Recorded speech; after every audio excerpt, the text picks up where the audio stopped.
You've been trying to control the outcome of everything, your plans, your relationships, your future, believing that if you just hold on tighter, nothing will fall apart. But if control really worked, why does life still surprise you? Why do things still slip through your fingers no matter how carefully you prepare? Why does the more you try to force peace, the further it seems to move away? The truth is, life was never something you were meant to control. It was something you were meant to experience. And Buddhist wisdom has revealed this for centuries. Not through struggle, not through pressure, but through surrender. The quiet strength of letting go of what was never yours to command. Tonight, as you listen, something inside you will begin to release. The need to predict, to manage, to hold everything together. Your mind will soften. The tension in your chest will ease. And you will feel a strange calm, as if the river of life is finally allowed to carry you instead of you fighting the current. This is not about losing control. It is about discovering peace without needing it. Are you ready to stop forcing life and start flowing with it? Let's begin. Something shifts the moment you stop fighting what cannot be forced. The tight grip begins to loosen, and in that quiet space, a deeper question rises. If control was never truly yours, then what has been carrying your life all along? A strange relief appears when you realize you were never holding the river together. It was already flowing before you arrived, and it will keep flowing long after you let go.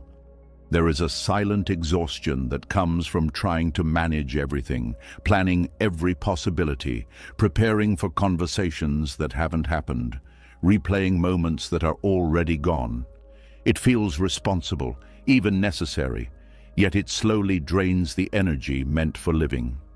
Many people spend years believing that vigilance will protect them from pain, not realizing that the vigilance itself becomes the pain. Life does not move like a machine waiting for instructions.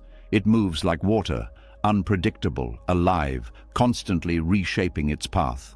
You can build walls, redirect streams, try to trap it in containers, but eventually it finds another way. Not because it is against you, but because movement is its nature. From the moment you were born, events began unfolding without your approval. The family you entered, the place you grew up, the timing of opportunities and losses, none of these waited for your permission slip. Even now your heart beats without asking you first. Your lungs fill and empty on their own. The sun rises whether you feel ready or not. There is already an intelligence guiding life that operates beyond personal control. When people try to steer everything, it often comes from fear disguised as responsibility. Fear of loss, fear of uncertainty, fear of being hurt again. Control becomes a shield that promises safety. But shields are heavy, and carrying them all the time leaves no hands free to receive anything new. There is a quiet tragedy in missing the present moment because your attention is locked on what might happen next. A conversation with a loved one passes by while your mind is calculating future scenarios. A beautiful afternoon fades unnoticed because you are rehearsing possible problems. Control steals the only time that is actually real, now. Buddhist teachings speak gently about this, not as a command, but as an invitation. They point out that suffering often comes from resisting the flow of reality, not from pain itself, but from the insistence that life should be different than it is. When you argue with reality, you fight a battle that cannot be won, and the exhaustion that follows feels personal, even though it isn't. Think of how many times you tried to force an outcome, only to discover that the result came from somewhere else entirely. Relationships that ended despite your effort to hold them together. Opportunities that appeared when you had stopped searching. Solutions that arrived the moment you surrendered the need to solve everything immediately. These moments reveal something important. Life responds to participation, not domination. The illusion of steering comes from mistaking influence for control. You can guide your actions, choose your responses, plant seeds of intention, but you cannot command the weather that determines how those seeds grow. You cannot force other people's hearts to move in a certain direction. You cannot freeze time at the moment you feel safest. There is also a quiet arrogance hidden inside the need to control everything, though it rarely feels like arrogance. It feels like survival, yet it assumes that the mind can predict a future shaped by millions of invisible variables. Every person you will meet, every decision they will make, every event unfolding across the world, all interacting in ways too complex to track. Trying to control outcomes in such a system is like trying to direct the path of the wind with your hands. Letting go does not mean becoming passive or careless. It means understanding the difference between effort and attachment. You can act with full sincerity, give your best energy, speak your truth, and still release the demand that life must respond in a specific way. This is the paradox that creates peace, doing without gripping. When you stop trying to steer the entire river, you begin to feel the current supporting you. Decisions become clearer because they are not clouded by panic. Conversations become more honest because you are not trying to manipulate reactions. Even failures soften because they are seen as turns in the river, not evidence that you are lost. There is a kind of freedom in admitting that you do not know how everything will unfold. It removes the pressure to perform certainty. It allows curiosity to replace fear. Instead of bracing for impact, you start observing the movement of life with interest. What once felt threatening begins to feel mysterious in a peaceful way. Many people discover too late that control kept them from fully living. They postponed joy until conditions were perfect. They delayed risks until guarantees appeared. They waited for a future that never stabilized enough to feel safe. In trying to secure life, they accidentally postponed it. Nature offers quiet lessons about this everywhere. Trees do not resist the changing seasons. Rivers do not mourn the shape they had yesterday. Clouds do not cling to the sky once the wind begins to move them. There is a natural intelligence in allowing transformation, even when it looks like loss. Human beings, gifted with memory and imagination, often struggle more because they can replay the past and rehearse the future endlessly. This mental time travel creates the illusion that everything can be prepared for. But preparation cannot replace presence. Life is experienced forward, one moment at a time, not solved like a puzzle before it happens. When you release the illusion of steering, something unexpected happens. Gratitude becomes easier. Not forced gratitude, but the kind that arises when you see how much has been carrying you without your awareness. The people who showed up at the right time, the strength that appeared during hardship, the quiet resilience that kept you moving even when you felt lost. You start to notice that control was never protecting you from pain anyway. Difficult moments arrived regardless. The difference now is that you are not adding extra suffering by resisting them. Pain moves through you instead of becoming stuck inside a story about how things should have been different. Trust begins to grow, not as blind optimism, but as a grounded confidence that you can meet whatever comes. You realize that you have survived uncertainty before. You have adapted to changes you once feared. The river has carried you through rapids and calm waters alike, even when you doubted it. This trust changes how you relate to time. Urgency softens. You stop treating every decision as if it will determine your entire future. You allow space for life to unfold instead of demanding immediate answers. Sometimes clarity arrives not through effort, but through waiting. Relationships also transform when you stop trying to control outcomes. You listen more because you are not steering conversations toward a predetermined conclusion. You respect other people's paths instead of trying to manage them. Love becomes less about possession and more about presence. There is a quiet dignity in moving with life rather than against it. It does not make you weak, it makes you adaptable. Like water, you learn to change shape without losing essence. You discover strength in flexibility instead of rigidity. Moments of uncertainty still come, but they feel different now. Instead of panic, there is curiosity. Instead of resistance, there is openness. You may not know where the river is leading, but you begin to trust that movement itself is part of the destination. Peace, then, is not found by controlling every outcome. It is found by releasing the demand that outcomes must obey you. It is found in participating fully while allowing life to respond in its own timing. As this understanding settles, the need to hold everything together slowly dissolves. You realize that the river never asked you to steer it. It only asked you to be present for the journey. And in that realization, something inside you rests for the first time in a long while. As the river keeps moving, a quieter truth starts to sink in. The problem was never the current. The problem was the grip, the tightening, the constant internal command that life must go a certain way for peace to be allowed. And once that illusion of steering begins to fade, something else becomes clear too. Forcing doesn't just fail sometimes. It often punishes the one doing it. There's a particular kind of pain that doesn't come from what happened, but from how hard the mind tried to prevent it. A private suffering that grows in the space between reality and the result you demanded. It doesn't always show up as obvious sadness. Sometimes it appears as irritability, as restlessness, as tension in the jaw, as waking up tired even after sleeping, as that subtle feeling of being chased by life even when nothing is happening. Something has been happening under the surface. Because forcing backfires in a way most people don't notice at first. It doesn't always break the situation. It breaks the inside. The moment attachment is born, hidden suffering begins. A quiet curiosity rises here, and it matters. How can a person do everything right and still suffer? How can effort become a trap?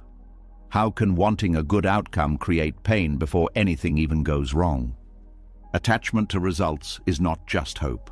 It is a contract, a mental agreement that says, I will only feel okay if life gives me this. And once that contract is signed, the mind becomes a collector. It starts monitoring, measuring, comparing. It treats every day like a courtroom where reality is constantly on trial. And the strange part is, the suffering often begins long before the outcome arrives. The first hidden cost of attachment is that it turns the present into a waiting room. Life becomes something you endure until the real moment happens. The job title, the relationship, the apology, the breakthrough, the money, the healing, the recognition, and while waiting, the mind keeps whispering, not yet, not enough, almost, soon. Even peaceful moments start to feel incomplete because they aren't serving the outcome. This is how the mind steals joy without ever announcing the theft. Attachment also creates a new kind of fear, not fear of the world, but fear of losing the result you're chasing. When a person becomes attached, even progress becomes stressful. A relationship starts going well, and instead of enjoying it, the mind begins scanning for signs it might collapse. A project starts growing, and instead of gratitude, the mind becomes terrified of losing momentum. Success becomes a fragile glass, and the mind walks around it holding its breath. This is the backfire. What was supposed to bring peace becomes the source of anxiety. Another hidden suffering is how attachment corrupts effort. There is a clean kind of effort, honest, steady, rooted in the present. And then there is desperate effort fueled by fear, urgency, and the need to control. Desperate effort feels like pushing a locked door harder instead of checking whether it opens the other way. It burns energy quickly, and because it is tense, it becomes less intelligent. This is why forcing often creates the very outcome you feared. A person who is attached to being loved can become clingy. That clinginess creates pressure. The pressure pushes the other person away, and then the attached person feels proven right that love is unsafe. But what really happened is that the attachment shaped the behavior, and the behavior shaped the outcome. A person attached to being respected can over-explain. They can argue, they can push for validation, and that chasing behavior reduces respect. Not because the person is bad, but because energy reads desperation as weakness. The more the person tries to control the image, the more unstable it becomes. A person attached to being seen as competent can become defensive. They can avoid mistakes, they can hide questions, they can overwork, and eventually, the stress makes them less competent. The attachment poisons the very thing it wants to protect. This is why Buddhism speaks about clinging as suffering, not because goals are wrong, not because effort is bad, but because clinging turns life into a threat. It turns uncertainty into an enemy. It makes the mind treat outcomes like oxygen. And when the mind believes something is oxygen, it panics at the smallest delay. One of the most painful forms of hidden suffering is conditional worth. When a person becomes attached to results, they begin to attach their identity to them. It stops being, "I want to succeed," and becomes, "If I don't succeed, I am nothing." It stops being, "I want love," and becomes, "If I'm not chosen, I'm unlovable." It stops being, "I want progress," and becomes, "If I fall back, I'm broken." This is not motivation. This is self-punishment wearing a motivational mask. And it's exhausting, because now every outcome is personal. Every delay is interpreted as rejection. Every obstacle feels like a verdict on your life. Even small things feel heavy. A message not replied to becomes a storm. A plan changing becomes an insult. A bad day becomes a story about a bad life. Attachment makes reality emotionally expensive. It also makes people lose their inner flexibility. When you're attached to one outcome, you stop seeing other doors. You stop noticing other paths. You become so focused on one destination that you miss the quiet opportunities passing by. The mind becomes narrow, and narrow minds suffer because they can't adjust. A tree survives storms because it bends. A rigid branch snaps. In the same way, the mind that clings becomes brittle. When life changes, it breaks.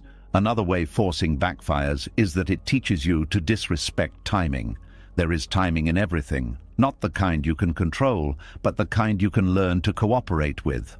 Growth has seasons, relationships have rhythms, healing has waves, learning has plateaus. Attachment hates plateaus. It thinks stillness means failure, so it forces movement, even when the soul needs rest.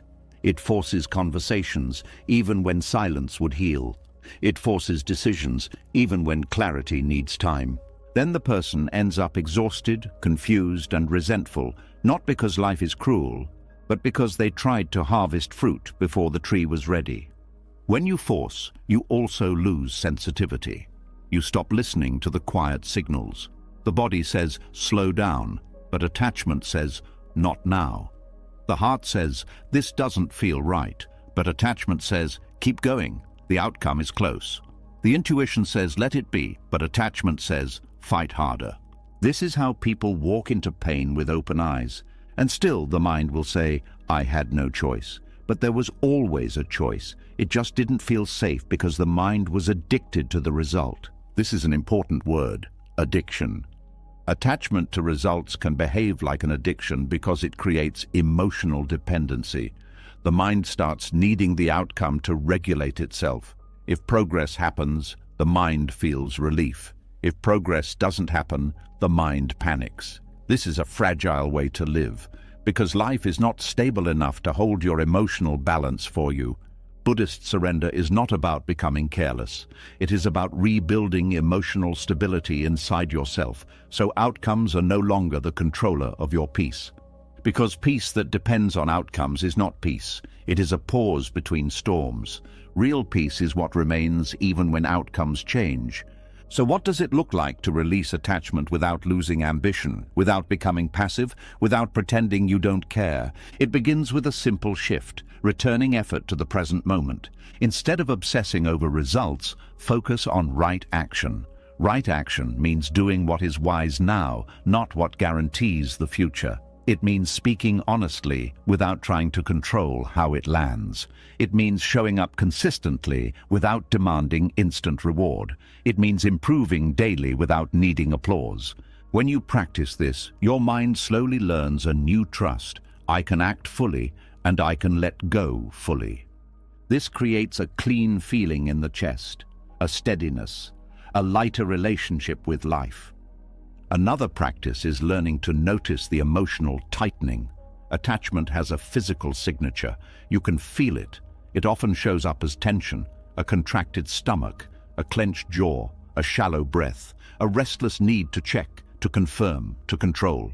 When you notice that tightening, it is a signal, not a command, a signal that says, the mind has started believing peace is outside. The moment you notice it, you can soften it, not by forcing softness, but by allowing, by exhaling, by relaxing the body, by reminding yourself, I can survive uncertainty, by letting the nervous system learn that not everything needs to be solved right now. This is how surrender becomes real, not as an idea, but as a bodily release. There is also the practice of accepting that outcomes are not always proof of your worth. Sometimes you do everything right and life still says no, not as punishment, but as redirection, not as rejection, but as protection, not as failure, but as timing. This is hard to accept when the mind is attached, because attachment assumes it knows what is best. It assumes this outcome is happiness.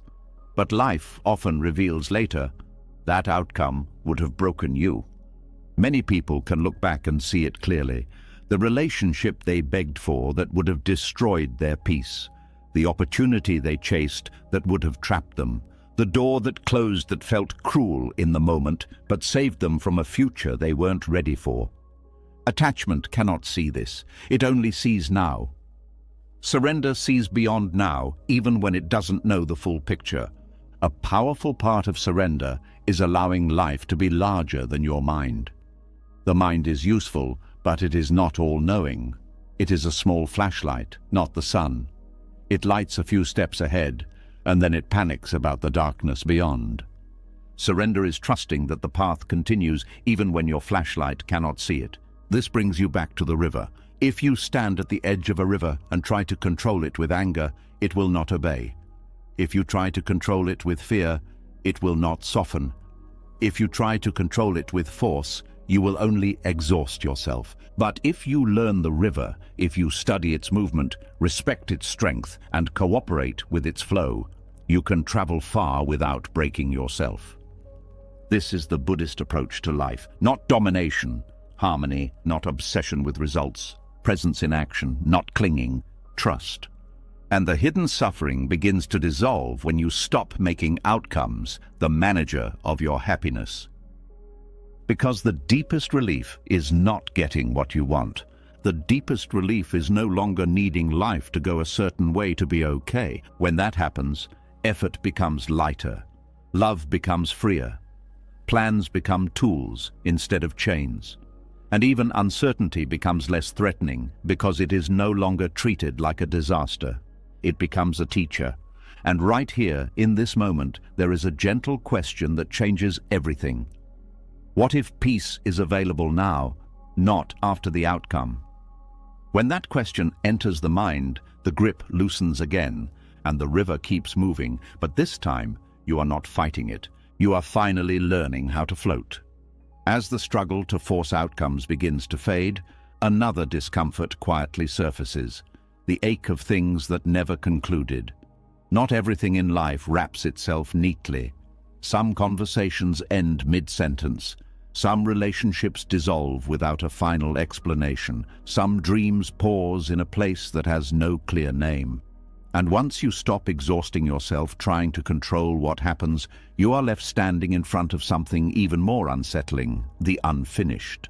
There is a particular kind of silence that follows when closure never comes. It lingers longer than noise. It follows you into ordinary moments. It shows up when you least expect it, like a book left open on a table that no one returns to finish. Somewhere inside, a quiet question begins to form. Can peace exist without resolution? A strange tenderness lives in the spaces where stories stop without warning. Most people spend years trying to rewrite those endings in their minds, replaying scenes, inventing explanations, constructing imaginary conclusions that might finally let them rest. The mind does this because uncertainty feels like danger. It prefers a painful answer over no answer at all. At least pain has edges. The unfinished has none. Yet life is filled with things that never reach a satisfying final chapter. Friendships fade without conflict. Opportunities disappear without explanation. Apologies never arrive. People change direction without informing the ones left behind. Even parts of yourself, old ambitions, former identities, plans you once believed in, quietly fall away without ceremony. No official ending, no closing speech, just absence where something used to be. The difficulty is not only that these endings are unclear, but that they challenge the belief that life should make sense. From a young age, many people are taught to expect completion. Stories in books resolve, movies provide closure, questions receive answers. Effort produces reward, but real life often leaves threads loose, as if it were written by a hand that values movement more than neat conclusions. The mind resists this. It searches for missing pieces, as if solving a puzzle will restore control. It wonders what could have been said differently, done earlier, understood sooner.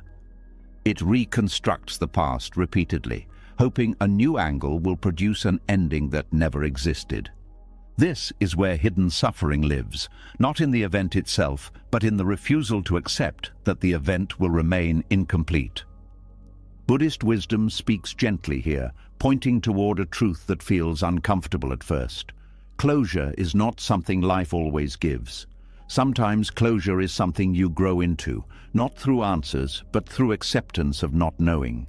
When you stop demanding a conclusion, you begin to see that unfinished stories still shaped you.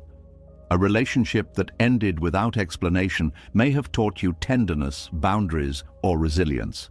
A dream that dissolved may have redirected you toward a path you would never have chosen deliberately.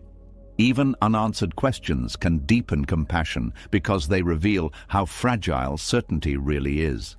The peace found in unfinished stories is not dramatic. It arrives quietly, like the settling of dust after movement stops. It is the realization that life continues even when understanding does not. It is the moment you notice that you are breathing normally again, even though the answer never came. There is also freedom in releasing the need to tie every experience into a clear narrative. When you stop insisting that everything must make sense, you become more present. You start to value moments for what they are, not for the role they play in a future explanation. Conversations become meaningful even if they lead nowhere. Efforts become worthwhile even if they don't produce visible results. Love becomes precious even if it does not last forever. This shift softens the heart. Many people fear unfinished stories because they believe they represent failure or rejection, but incompletion is not always loss. Sometimes it is protection. Sometimes it is redirection. Sometimes it is simply the natural ending of something that fulfilled its purpose without needing a formal goodbye. Think of how seasons change. Summer does not apologize when it ends. Autumn does not explain itself. Winter does not justify its arrival. Each season completes what it was meant to do and then steps aside. No announcement, no explanation, just transition. Human life moves in similar cycles, though the mind resists seeing it that way. It clings to permanence because impermanence feels like instability. Yet impermanence is also what allows renewal. If nothing ended, nothing new could begin. Accepting outcomes that never arrive requires a different kind of strength than achieving goals. It requires patience with ambiguity. It requires trust that meaning can exist without clarity. It requires humility to admit that not everything revolves around your need for understanding. One of the deepest forms of maturity is the ability to carry unanswered questions without letting them poison your peace. There is a story often told in Buddhist circles about a monk who asked his teacher to explain the ultimate truth of existence. The teacher remained silent. Days passed, weeks passed. The monk became frustrated, believing he was being ignored. Eventually, he realized that the silence itself was the answer. Not everything can be explained through words. Some truths are meant to be experienced rather than concluded. In the same way, unfinished stories teach through absence. They invite you to grow beyond the need for certainty. They encourage you to build peace that does not depend on tidy endings. Another hidden gift of incompletion is that it reveals your capacity to continue loving without possession. You can care about someone even if they are no longer part of your life. You can appreciate what once existed without needing it to return. You can honor memories without trying to resurrect them. This is not detachment born from indifference. It is detachment born from wisdom. There is also a quiet relief in no longer waiting. Waiting keeps you suspended between past and future. It prevents you from fully entering the present. When you accept that an outcome will not arrive, time begins moving again. Energy returns, attention shifts toward what is actually here instead of what might have been. People often underestimate how much of their life is spent waiting for things that are no longer coming. Peace grows when waiting ends. This does not mean forgetting. It means allowing memories to exist without demanding action from them. You can remember without reopening wounds. You can reflect without trying to repair something that has already dissolved. Forgiveness often plays a role here, but not always in the way people expect.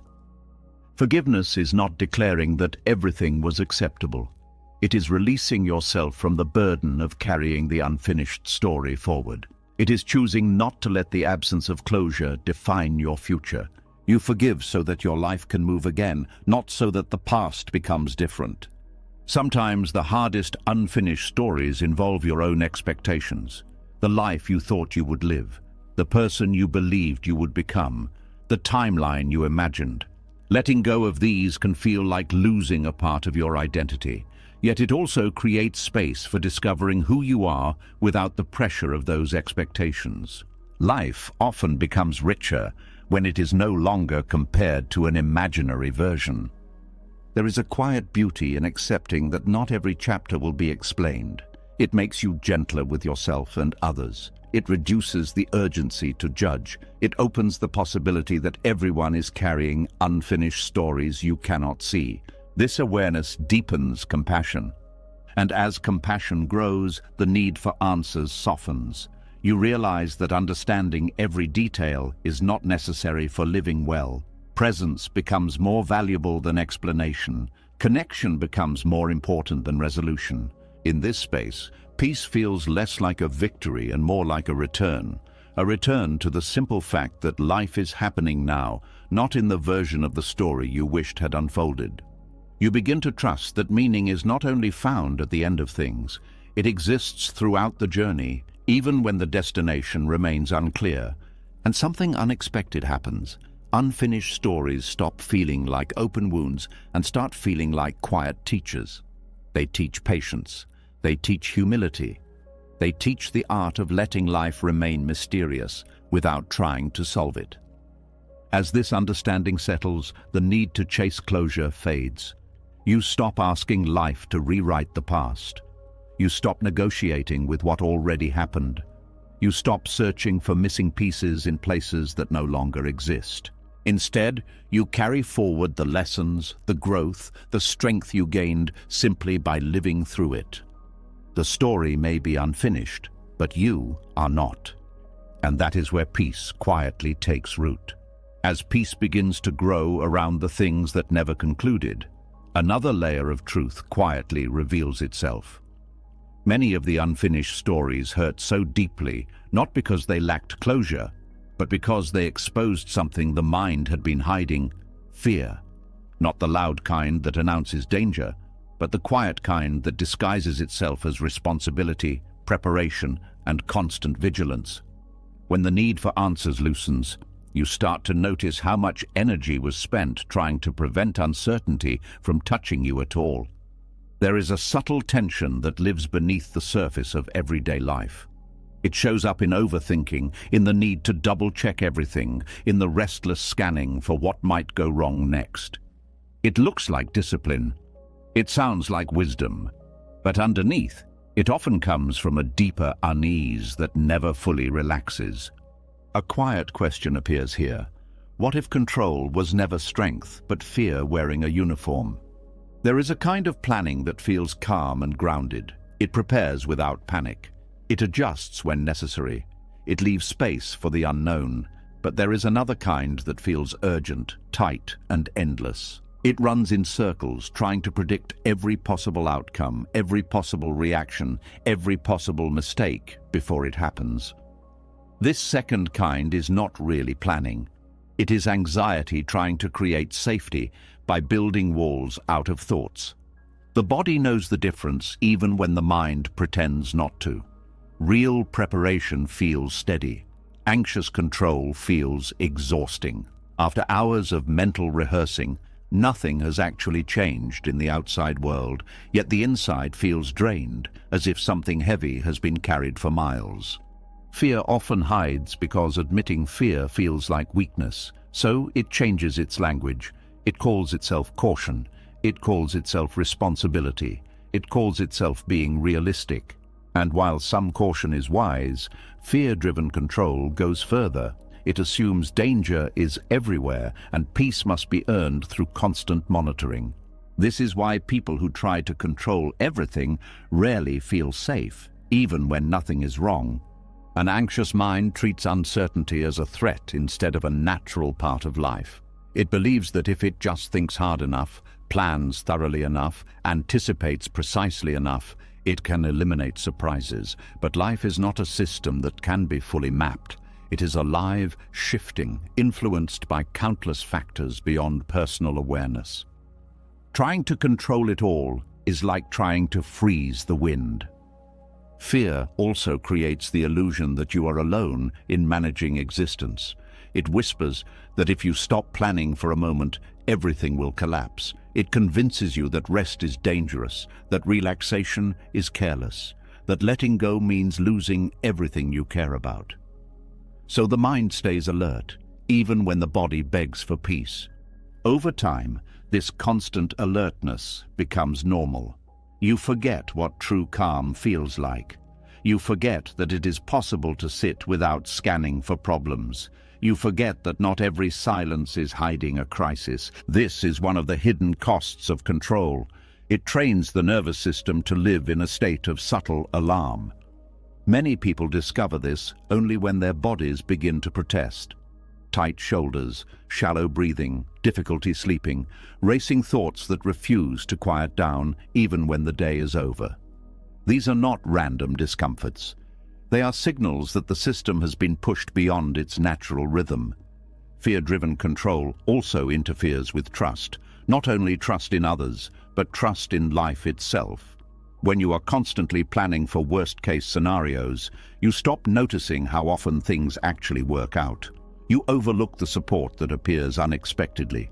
You miss the resilience you already carry. Instead of seeing evidence of safety, the mind becomes addicted to searching for evidence of danger. This addiction is powerful because it feels protective. It says, if I stay worried, I won't be caught off guard.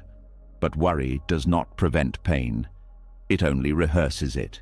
It creates suffering in advance for events that may never happen. Buddhist teachings describe this as living in imagined futures instead of the present moment. The mind projects possibilities and then reacts to them as if they are real. The body responds with stress hormones. The heart rate changes, muscles tighten, all because of something that exists only as a thought. Recognizing this pattern is the beginning of freedom. When you start to see that control is often fear in disguise, you stop blaming yourself for not being calm enough.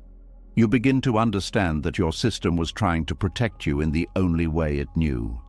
This recognition softens self-judgment. Instead of fighting your anxiety, you learn to listen to it without obeying it.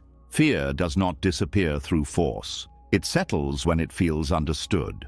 Another important realization is that uncertainty has never actually prevented life from continuing. Every major change you have lived through came with unknowns. You did not have full information. You did not have guarantees. Yet somehow you adapted, you learned, you found new strength you didn't know you had. Remembering this weakens the belief that control is necessary for survival.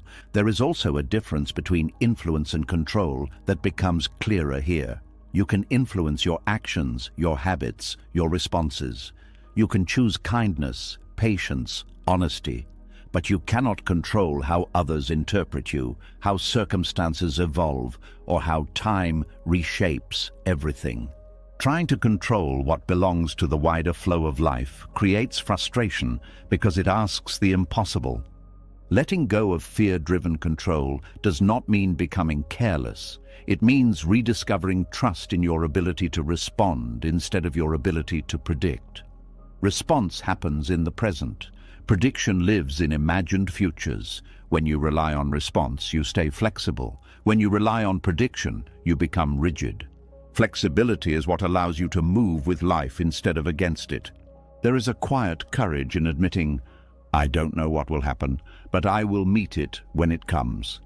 This is not weakness, it is resilience. It acknowledges uncertainty without surrendering your strength. As fear loosens, planning itself changes character. It becomes lighter, more practical, less emotional. You prepare for what is reasonable and release what is beyond reach. You stop rehearsing conversations repeatedly. You stop replaying possible disasters. You allow space for spontaneity. Life begins to feel less like a battlefield and more like a landscape you can walk through. Relationships also benefit when control relaxes. Fear-driven planning often tries to manage other people's reactions, predict their moods, anticipate their needs before they speak.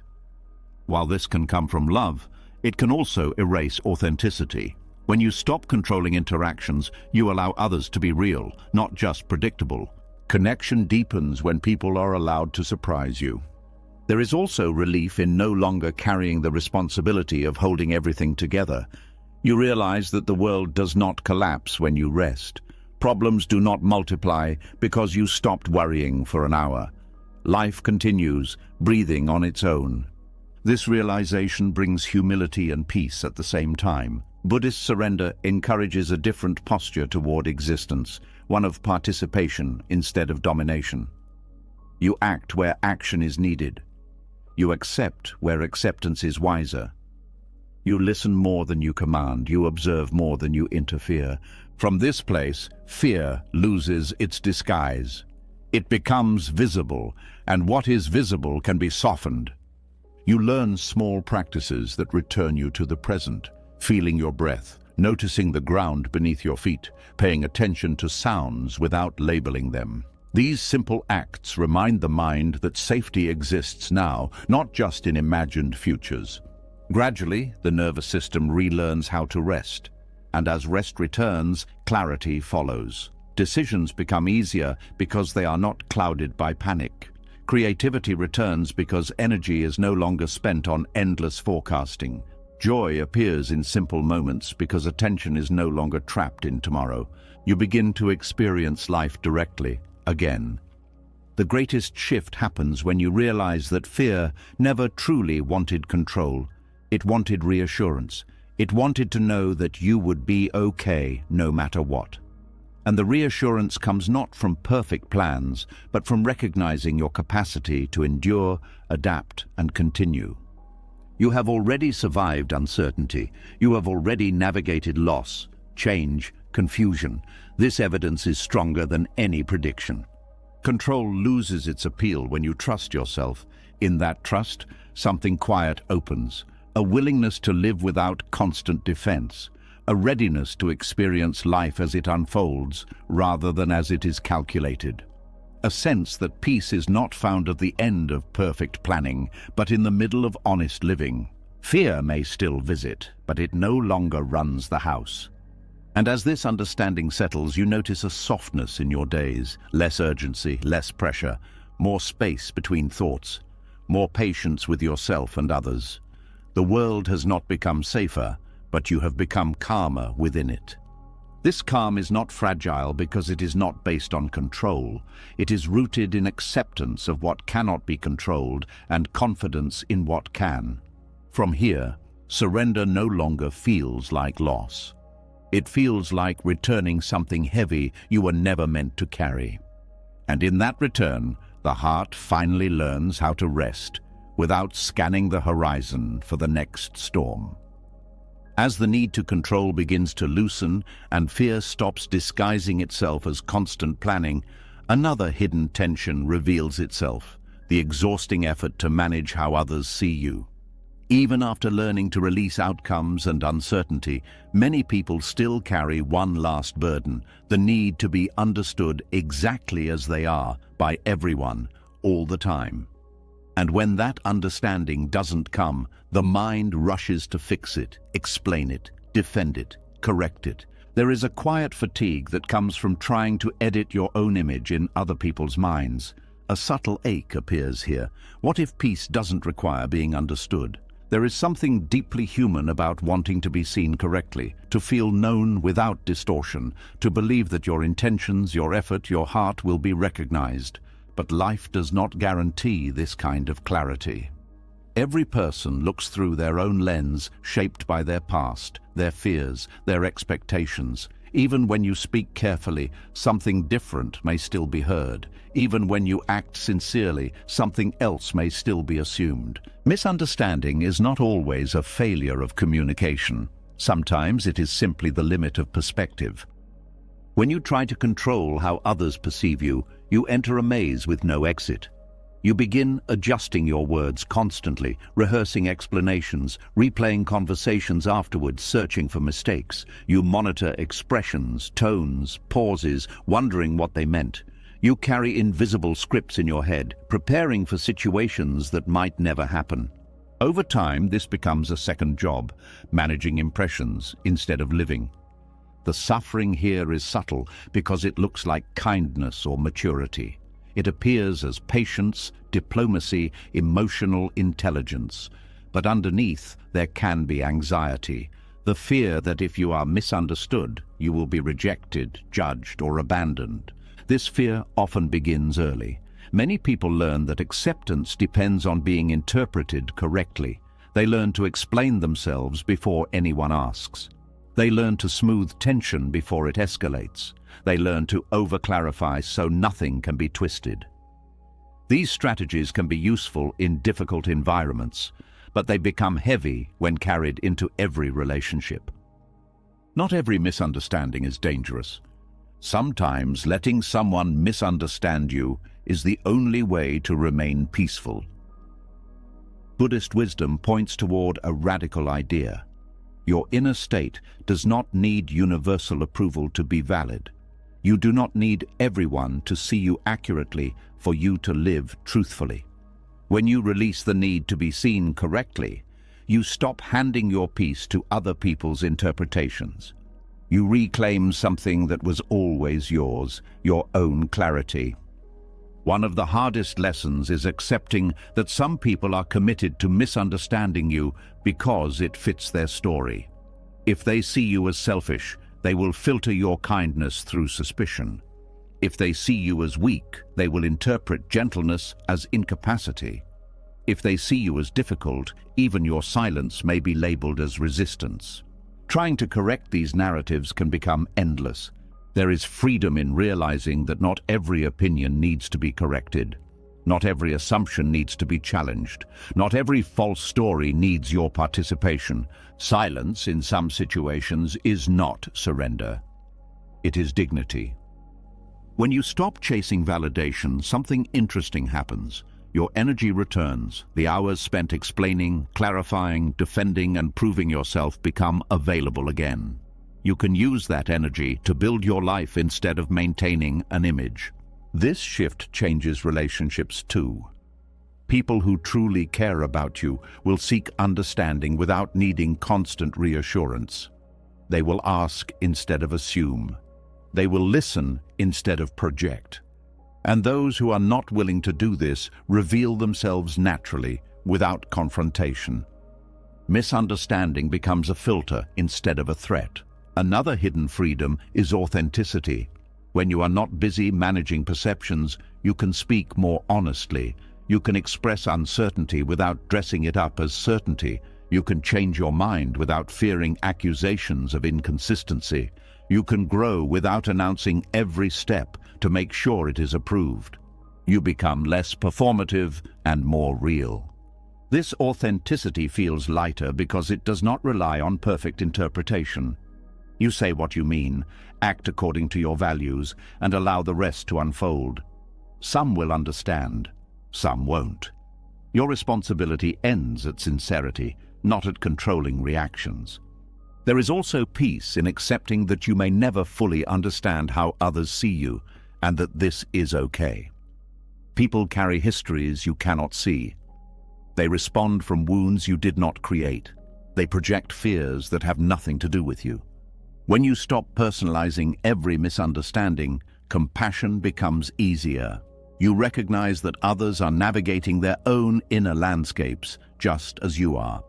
Letting people misunderstand you does not mean tolerating disrespect or abuse. Boundaries still matter.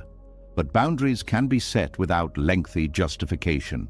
A simple no does not require a detailed defense. Walking away from harmful dynamics does not require convincing the other person that your decision is valid. Sometimes the most powerful explanation is a quiet departure. This lesson is especially important for those who are sensitive or deeply reflective. Such people often carry an extra burden of wanting harmony. They try to prevent conflict by being perfectly clear, perfectly gentle, perfectly reasonable. But harmony cannot be forced. It requires mutual willingness. You cannot create understanding alone. Releasing the need to be seen correctly also frees creativity. When you are not afraid of misinterpretation, you take more risks. You express ideas without filtering them through imagined criticism. You allow yourself to explore without needing everyone to approve the direction. Life becomes less restricted by invisible audiences. There is a deeper spiritual aspect too. When you stop identifying with others' perceptions, you begin to discover who you are beyond roles and labels. You are no longer the person they praised or the person they criticized. You become the quiet awareness observing it all. This awareness is stable because it is not built on reputation. Many people spend decades trying to control how they are remembered, how they are described, how they fit into others' narratives. But narratives change. Stories shift depending on who is telling them. If your identity depends on those stories, it will feel unstable. Peace grows when identity rests in something deeper than opinion. You also learn to appreciate the rare gift of being truly understood by a few people rather than superficially approved by many. Deep understanding is not loud. It does not require performance. It feels like being able to breathe normally in someone's presence. Quality replaces quantity in connection. There is also relief in no longer anticipating criticism before it happens. When you stop preparing defenses, conversations feel lighter. You listen more because you are not composing responses in your head. You speak more naturally because you are not editing every sentence for safety. Presence replaces vigilance. This freedom changes how you relate to mistakes too. Instead of rushing to explain yourself after every misstep, you allow space for reflection. You correct what needs correcting without self-punishment. You accept that imperfection is part of being human, not a flaw to be hidden. Growth becomes possible when defensiveness softens. Over time, the need to be seen correctly dissolves into something gentler, the wish to live truthfully. You realize that being misunderstood does not erase your intentions. It does not cancel your effort. It does not define your worth. Your inner compass matters more than external agreement. And something surprising happens. When you stop trying to control how others see you, some people begin to see you more clearly. Not because you forced it, but because authenticity has a quiet gravity. It attracts those who resonate and releases those who don't. Clarity emerges naturally when it is not chased. From the perspective of surrender, this lesson fits perfectly. Just as you cannot control outcomes, you cannot control perception. Both belong to the wider flow of life. Both soften when you stop gripping them. Peace deepens in the space where explanation is no longer needed. You move through the world lighter, less entangled in invisible negotiations. You allow conversations to end without perfect resolution. You allow distance to grow where understanding cannot. You allow silence to replace endless clarification. And in that silence, there is space to hear your own voice again. This is the freedom that comes from letting people misunderstand you. Not isolation, not indifference, but a calm independence. A sense that your life does not need constant interpretation to be meaningful. As this freedom settles, you notice how much energy returns to you. Energy for creating, for loving, for resting, for simply being. The weight of managing perceptions falls away, and what remains is a quieter, steadier presence. You are no longer trying to be seen correctly. You are simply living correctly according to your own truth. And in that shift, something inside finally relaxes, not because the world has become clearer, but because you no longer need it to be. As the need to control how others see you begins to loosen, another pressure slowly comes into focus. The quiet panic about time. Even when you stop forcing outcomes and stop chasing perfect understanding, there can still be a restless voice inside asking, why isn't this happening yet? It measures your life against invisible deadlines, compares your progress to others, and turns waiting into something that feels like failure. There is a particular kind of anxiety that comes not from what is happening, but from when it is happening. A subtle unease appears here. What if life is not late, but unfolding at a pace you were never meant to control? From a young age, many people are taught that life should follow a predictable schedule. Study by this age, achieve by that age, build relationships, careers, stability, meaning, all within a timeline that rarely accounts for the complexity of being human. When life moves differently, the mind interprets it as delay, as if existence were a train you somehow missed. But growth does not follow clocks. It follows readiness. Nature offers quiet proof of this everywhere. Seeds do not sprout because they are impatient. They sprout because conditions are right. Winter does not rush into spring because someone is tired of the cold. Rivers do not flow faster because travelers are eager to arrive. There is a natural intelligence in timing that operates beyond personal urgency. Human beings struggle with this because awareness of time creates pressure.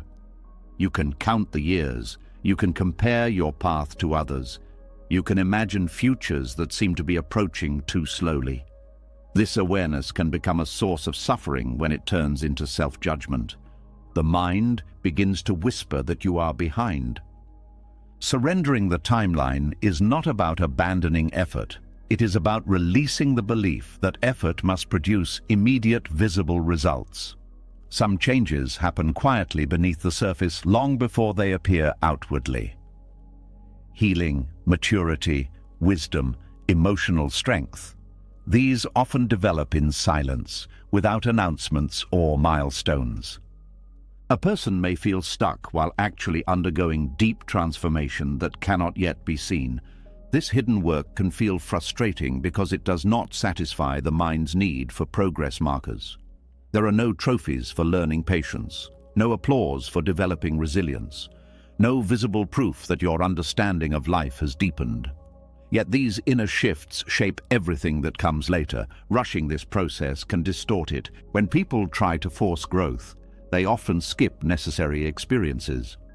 They chase shortcuts, adopt identities that have not fully matured, or pursue goals that their inner world is not prepared to sustain. The result is instability, achievements that feel hollow, relationships that collapse under pressure, successes that create new forms of stress. Growth that is rushed rarely feels peaceful. There is also wisdom in the seasons of stillness that life imposes. Periods where nothing seems to change externally can be deeply formative internally. You learn to sit with yourself. You confront fears you were too busy to notice before. You rediscover interests and values that were buried under noise. Stillness is not emptiness. It is preparation. Buddhist teachings often emphasize patience as an active practice. not passive waiting. Patience means allowing life to unfold without constant interference. It means trusting that clarity will come when the mind is quiet enough to receive it. It means respecting that some answers require lived experience rather than intellectual analysis. The urge to rush often comes from discomfort with uncertainty. If you can speed things up, you believe you can reduce the unknown. But speed does not eliminate uncertainty. It only reduces the time available for reflection and adjustment. Trusting the timeline means learning to coexist with uncertainty instead of trying to outrun it. Comparison is another source of pressure that dissolves when surrender deepens. When you constantly measure your life against others, you forget that their timelines include struggles you cannot see. You see their milestones, not their doubts. Their outcomes, not their internal battles. Every path carries invisible work. When you stop comparing, your attention returns to your own journey. You notice the small ways you have grown, the ways you respond differently to challenges than you did years ago, the ways your priorities have shifted toward what truly matters. Progress becomes personal instead of competitive. There is also relief in accepting that some experiences cannot be scheduled. Love cannot be forced to arrive at a convenient time. Inspiration cannot be commanded to appear on demand. Healing cannot be compressed into a predetermined window. These processes have their own rhythms, often influenced by factors beyond your awareness. Respecting those rhythms brings peace. Another hidden gift of surrendering the timeline is the ability to enjoy where you are without constantly treating it as a stepping stone. When you are not obsessed with the next phase, the present becomes richer. Conversations feel more meaningful. Simple activities feel less like distractions and more like life itself. You stop postponing happiness. Many people live as if joy must wait until everything is in place. Once the goal is reached, once the uncertainty is gone, once the future is secure, but the future never arrives as a stable destination. It keeps becoming the present, carrying new uncertainties with it. Learning to find peace now prevents endless waiting. There is courage in trusting that your path is not a race. It requires confidence that your value does not depend on how quickly you arrive somewhere. It requires humility to accept that life may be teaching you lessons you cannot yet recognize. This courage grows quietly, strengthening your ability to move forward without panic. You also begin to appreciate that delays sometimes protect you. Opportunities that appear too early can overwhelm. Relationships that form before emotional readiness can create dependency. Responsibilities taken on prematurely can lead to burnout. Timing can be an ally rather than an obstacle. When you surrender the timeline, you stop interpreting every pause as rejection. You see it as space. Space to prepare, to reflect, to gather strength. Space to realign with what truly matters instead of rushing toward what merely looks impressive. This perspective transforms frustration into patience. There is also a deep spiritual dimension here. Trusting timing means acknowledging that life's intelligence extends beyond personal planning. You participate in shaping your path, but you are not the sole author. Countless variables interact in ways you cannot fully predict. Surrender recognizes this complexity without resentment. In practical terms, surrendering the timeline changes daily habits. You focus on consistent effort rather than dramatic breakthroughs. You value routine because it supports long-term growth. You celebrate small improvements because they accumulate quietly over time. You learn to appreciate process over milestones. Rest becomes more acceptable too. You no longer treat exhaustion as weakness. You understand that cycles of activity and recovery are necessary for sustainable growth. Even nature alternates between expansion and dormancy. Nothing alive grows continuously without pause. Relationships also benefit from this patience. You allow trust to build gradually instead of demanding instant closeness. You give people time to reveal themselves. You accept that connection deepens through shared experiences, not accelerated expectations. Time becomes a partner instead of an enemy. As this understanding settles, urgency softens. You still care about your goals, but they no longer define your sense of worth. You still make plans, but they are flexible. You still move forward, but without the tension of racing against an invisible clock. Your life begins to feel more spacious, and in that space, something beautiful happens. Gratitude. Gratitude for the path itself, not just the destination. Gratitude for lessons learned through waiting. Gratitude for the strength developed during uncertain periods. You realize that the timeline you feared was too slow was actually shaping you in ways speed never could. The mind relaxes because it no longer has to monitor progress constantly. The heart softens because it is no longer bracing for disappointment. The body rests because it is no longer driven by urgency. Peace becomes sustainable. From the perspective of surrender, time is not something to conquer. It is something to cooperate with. You align with its rhythm instead of fighting it.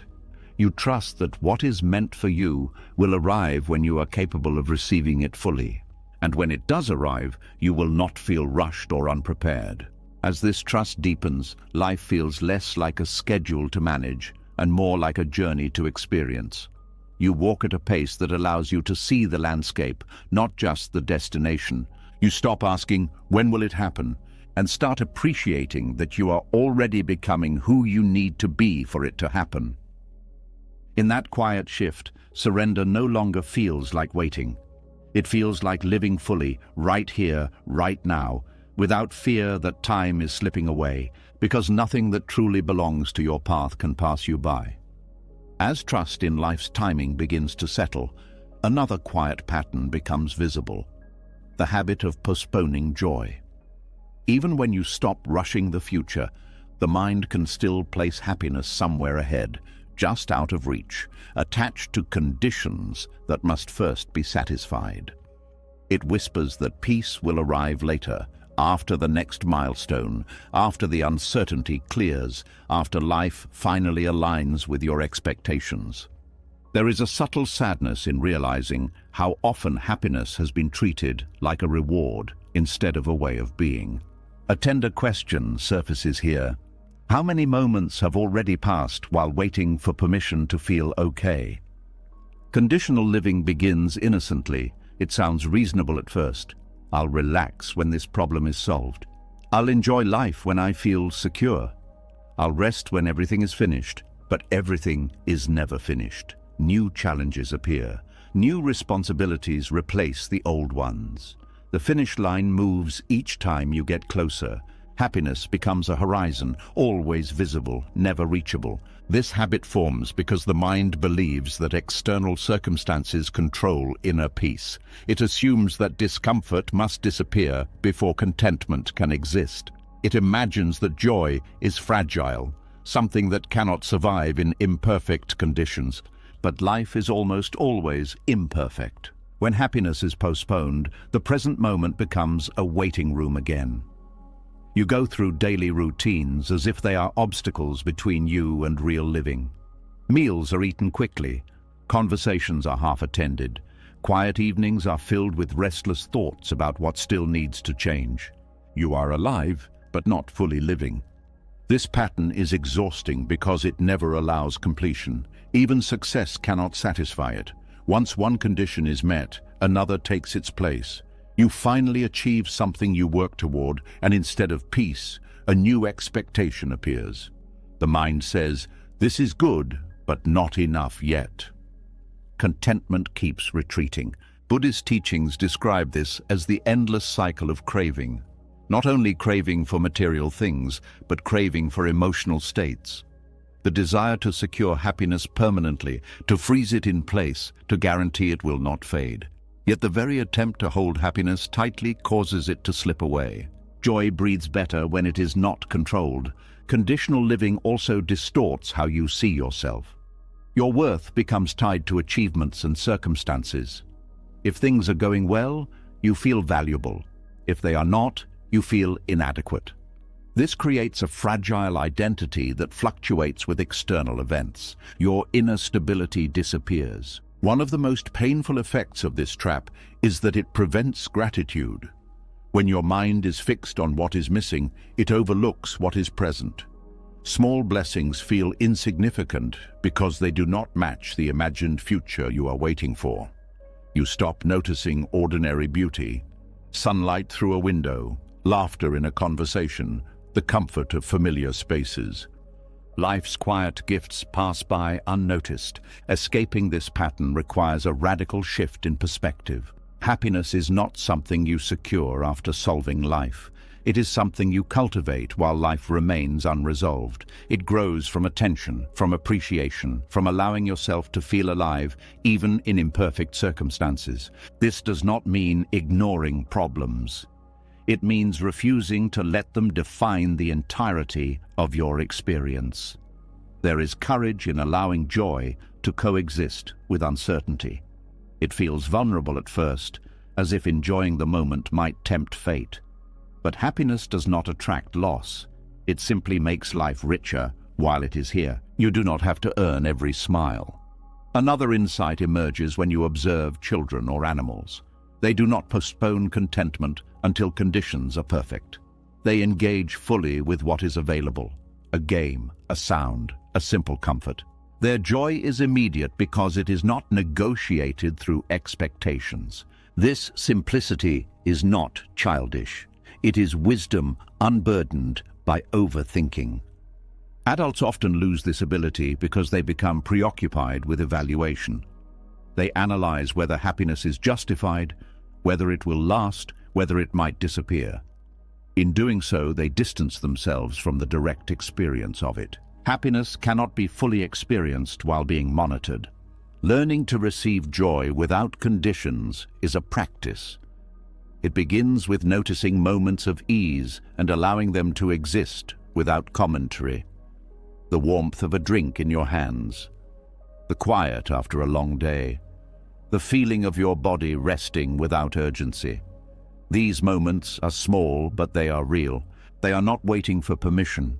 There is also healing in releasing the belief that happiness must be constant to be valid. Emotional life naturally rises and falls. Peaceful days are followed by challenging ones. Calm mornings give way to restless evenings. Accepting this rhythm reduces the pressure to maintain a perfect state. You stop fearing the return of difficulty. Conditional living often involves chasing a version of yourself that does not yet exist. I'll be happy when I become more confident. I'll be happy when I fix everything about myself. This mindset assumes that self-worth lies in the future, not in who you are now. But growth and self-acceptance can happen simultaneously. When you allow yourself to be at peace while still evolving, you remove the harshness from personal development. Improvement becomes an expression of care rather than a punishment for inadequacy. You grow because you value yourself, not because you dislike who you are. Relationships also change when you escape conditional living. You stop expecting others to fulfill the role of making you happy. You appreciate them for who they are rather than for how they contribute to your sense of completeness. This creates more genuine connection and less pressure. Love becomes lighter. Another hidden freedom is spontaneity. When you are not waiting for ideal conditions, you become open to unexpected opportunities for joy. A sudden invitation, a spontaneous walk, a conversation that deepens without planning. Life offers these moments frequently, but they are easy to miss when you are focused on the future. Presence makes room for surprise. There is also peace in realizing that the future you are waiting for will eventually become the present. If you cannot be content now, you may not recognize contentment later either. The habit of postponement will simply attach itself to new conditions. Happiness practiced now becomes happiness available later. Gratitude plays a powerful role in this transformation, not forced gratitude, but genuine recognition of what is already sustaining you. The breath that continues without effort, the relationships that have endured, the abilities you still possess. These realities are easy to overlook when the mind is searching for what is missing. Gratitude anchors you in the present. Over time, you begin to trust that peace does not depend on solving everything. It depends on how you relate to what is already here. You learn to meet difficulties with steadiness instead of postponing life until they disappear. This steadiness becomes a source of quiet strength. You also discover that joy and sorrow can coexist without canceling each other. You can feel sadness about one part of your life and still appreciate another. Emotional complexity becomes normal instead of confusing. Life becomes richer because it is no longer simplified into good or bad. As conditional living dissolves, your relationship with time changes again. The future stops being a place where happiness is stored. It becomes simply another dimension of life, uncertain but not threatening. You stop negotiating with it and start living in the only moment that exists. Now becomes enough. This shift does not happen all at once. The mind will still drift toward conditions occasionally. It will still say, just wait a little longer. When it does, you gently return to what is present. You remind yourself that this moment is not a rehearsal for life, it is life, and it deserves your full attention. From the perspective of surrender, happiness is not something to capture. It is something that arises naturally when resistance softens, when you stop arguing with reality. When you stop postponing your own peace, you realize that you were never meant to wait for permission to be okay. And in that realization, a quiet warmth spreads through your days. Not dramatic excitement, not constant euphoria, but a steady sense of being at home in your own life. You no longer say, I'll be happy when. You simply allow happiness to exist now, imperfect, fragile, and real. And for the first time in a long while, that feels like enough. As happiness stops being postponed and begins to exist in the present, another truth quietly enters the space you have opened. Peace does not protect you from loss. Even when you are no longer chasing perfect outcomes, no longer rushing timelines, no longer tying joy to conditions, life will still take things away. People leave, bodies change, roles end, places disappear. Moments that once felt permanent dissolve without asking whether you are ready. There is a deeper surrender required here, one that touches the most fragile parts of the heart. A soft ache rises at this point. What if grief hurts more because of how tightly we tried to hold on? Loss is often described as pain, but beneath the pain there is something else, resistance. The mind struggles against what has already happened. It replays memories, searching for a different ending.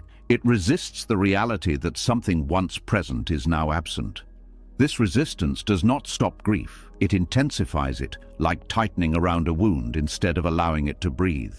Non-clinging is not the absence of love. It is the willingness to love without trying to freeze time. Grief becomes overwhelming when the heart insists that the past should still exist in the present. The mind says, this should not have happened, as if life were required to follow a script of permanence. But everything in existence is subject to change. Even the most stable forms eventually transform. Recognizing this does not erase sorrow, but it softens the shock that accompanies it. You begin to see that loss is not an interruption of life's flow, it is part of the flow itself. Many people try to avoid grief by distracting themselves or by rushing toward acceptance before they are ready. They treat sorrow as something to fix quickly, something embarrassing, something that should fade on schedule. But grief has its own rhythm, like waves that rise and fall according to forces beneath the surface. Allowing grief means letting those waves move without trying to hold them back. There is courage in feeling loss fully. It means acknowledging that something mattered deeply. It means honoring the connection that existed instead of pretending it did not shape you. When you stop resisting grief, it becomes less sharp and more spacious, like rain instead of a storm. Tears, in this sense, are not weakness. They are the body's way of releasing what the mind cannot carry alone. Non-clinging also changes how you remember what is gone. Instead of replaying memories with longing or regret, you begin to see them as gifts that belonged to a certain time. They were not meant to last forever, but they were real while they existed. This perspective transforms memory from a source of pain into a source of quiet gratitude. You stop asking why it ended and start appreciating that it happened. There is also healing in recognizing that loss reshapes identity, not destroys it. When something significant disappears, a part of your life narrative changes. The roles you played shift. The routines that defined your days dissolve. This can feel like losing yourself, but it can also be an invitation to rediscover who you are beyond those attachments. You are not only what you have lost. Non-clinging teaches that love does not require possession. You can continue caring for someone even after they are no longer present. You can hold their influence in your actions, your values, your kindness. In this way, loss does not erase connection. It transforms it. The relationship moves from physical presence to inner presence. Another hidden source of suffering is guilt, the feeling that you should have prevented the loss or appreciated it more while it existed. This guilt keeps you anchored to the past, replaying scenarios that cannot be changed. Letting go of guilt is part of allowing loss. It acknowledges that you did the best you could with the awareness you had at the time. Compassion toward yourself is essential here. Grief also teaches humility. It reminds you that control is limited, that life's unfolding cannot be fully predicted or prevented. This realization can feel unsettling, but it can also deepen appreciation for what remains. You become more attentive to the people still in your life, more present in everyday interactions, more aware of the fragility of moments. Loss sharpens the value of what is still here. There is a quiet strength in continuing to love life, even after experiencing deep sorrow. Not because you have forgotten, but because you understand that closing your heart would only create more suffering. Openness becomes an act of courage, a refusal to let pain define your future. You learn to carry grief without letting it carry you. Non-clinging does not mean detaching from everything to avoid future pain. It means engaging fully while accepting impermanence. It means loving people without demanding guarantees. It means appreciating experiences without expecting them to last forever. This way of living is tender but resilient. Over time, grief changes shape. It becomes less like a wound and more like a scar, still present, still meaningful, but no longer raw. You may notice moments of peace appearing unexpectedly, moments when you can smile at a memory without breaking. These moments are not betrayals of what you lost. They are signs that healing is happening. Healing does not erase love. It allows love to exist without constant pain. There is also wisdom in recognizing that loss connects you to others.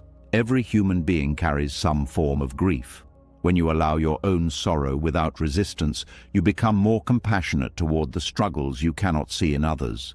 Shared vulnerability becomes a bridge rather than a barrier. You realize you are not alone in your suffering. Buddhist teachings often speak of impermanence as a doorway to awakening. When you truly understand that everything changes, you stop clinging to illusions of permanence. You live more honestly, more attentively, more gently. Each moment becomes precious because it is not guaranteed to repeat. Loss, in this sense, deepens appreciation for life. There is peace in accepting that some pain will remain as part of your story. Not all wounds disappear completely. Some become quiet companions that remind you of your capacity to love deeply. Instead of trying to erase them, you learn to live alongside them. Your heart expands to hold both sorrow and peace.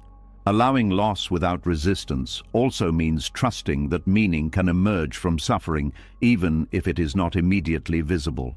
You may discover new priorities, new forms of empathy, new sources of purpose. What felt like an ending can quietly become a turning point. Transformation often begins where certainty ends. As you continue to walk forward, you notice that life still offers beauty. Sunsets still happen. Laughter still appears unexpectedly. New connections form. These experiences do not replace what was lost, but they remind you that life continues to unfold. Hope returns gently, without forcing. You learn that letting go is not forgetting. It is releasing the struggle against what cannot be changed. It is choosing peace over endless resistance. It is allowing the river of life to carry both joy and sorrow without trying to separate them. In this surrender, grief becomes less heavy. From the perspective of non-clinging, loss is not an enemy to defeat, but a teacher to listen to. It teaches tenderness, patience, humility, and the courage to remain open.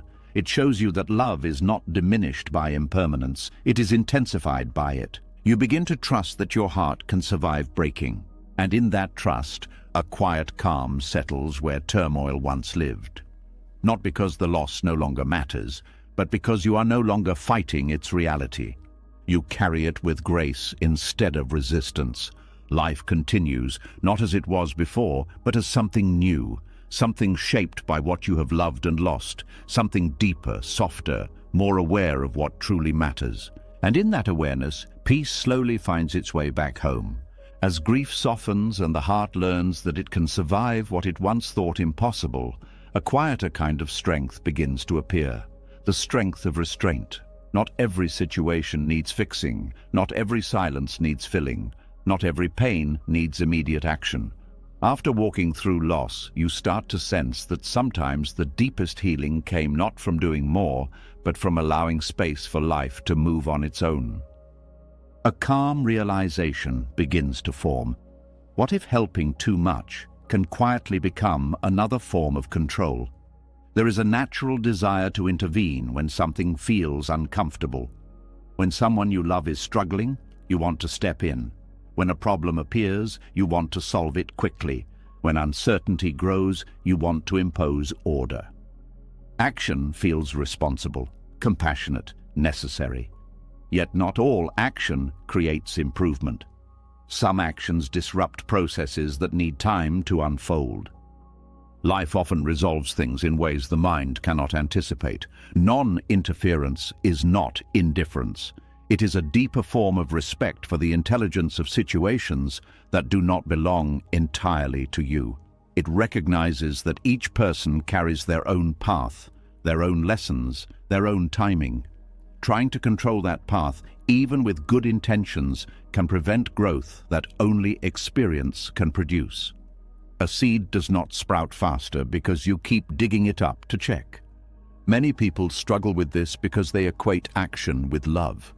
If they are not doing something, they feel they are abandoning responsibility. But love can also mean allowing space.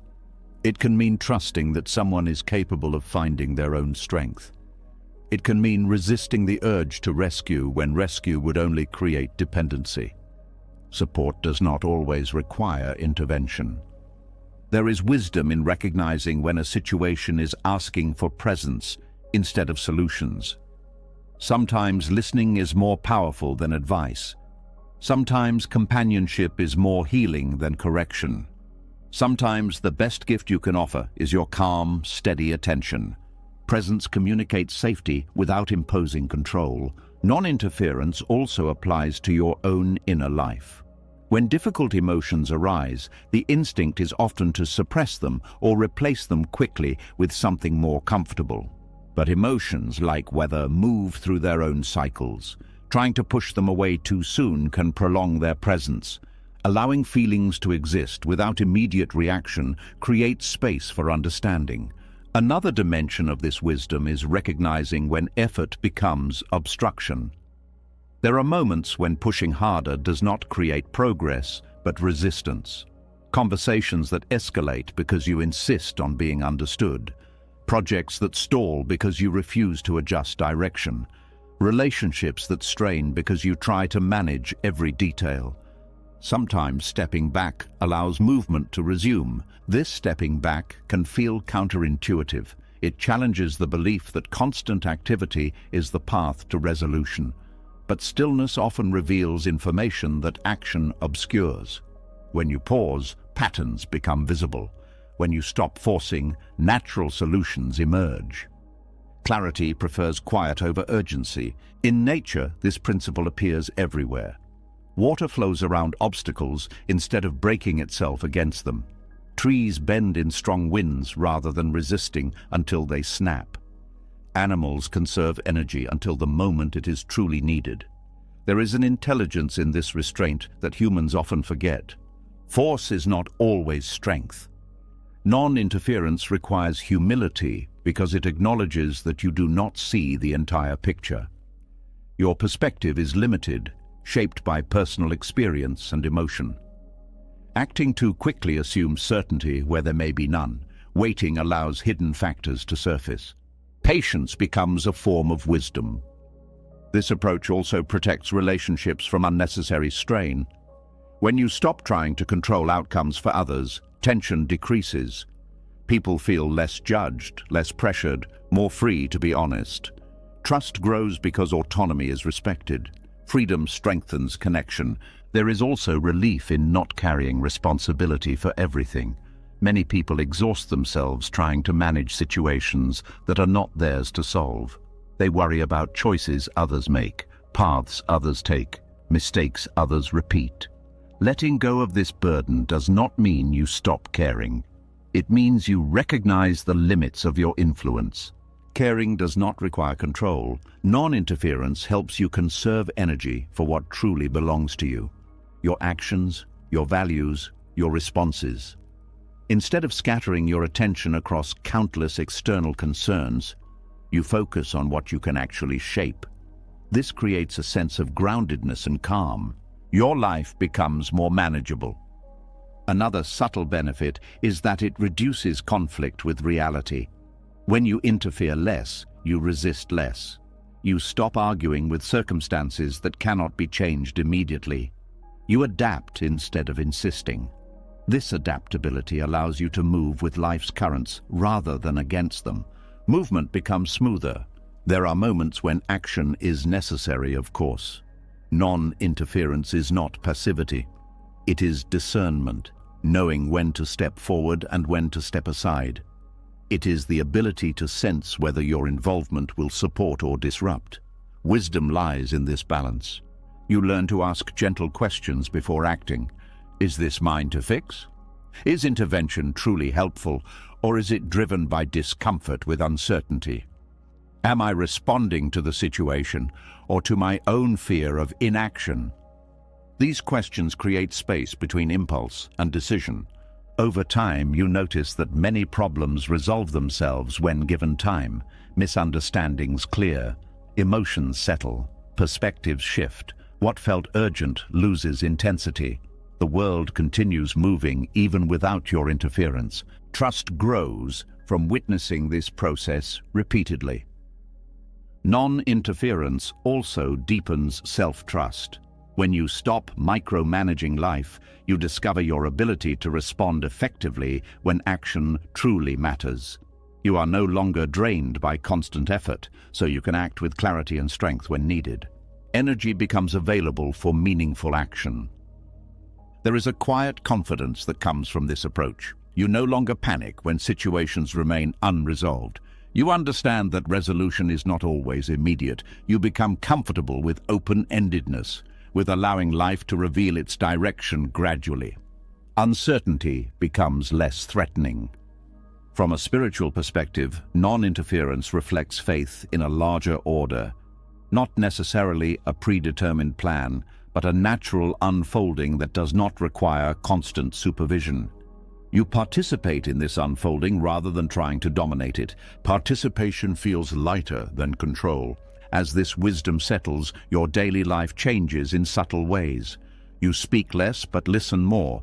You react less but observe more. You move with intention rather than urgency. Even your body reflects this shift. Slower breathing, relaxed shoulders, a steadier rhythm. Calm becomes visible. You also begin to appreciate the beauty of processes that cannot be rushed.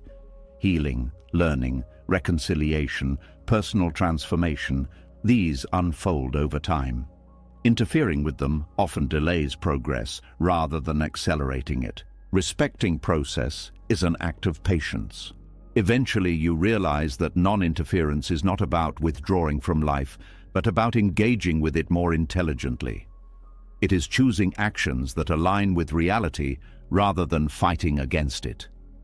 It is recognizing that sometimes the most powerful contribution you can make is simply not obstructing what is already trying to heal.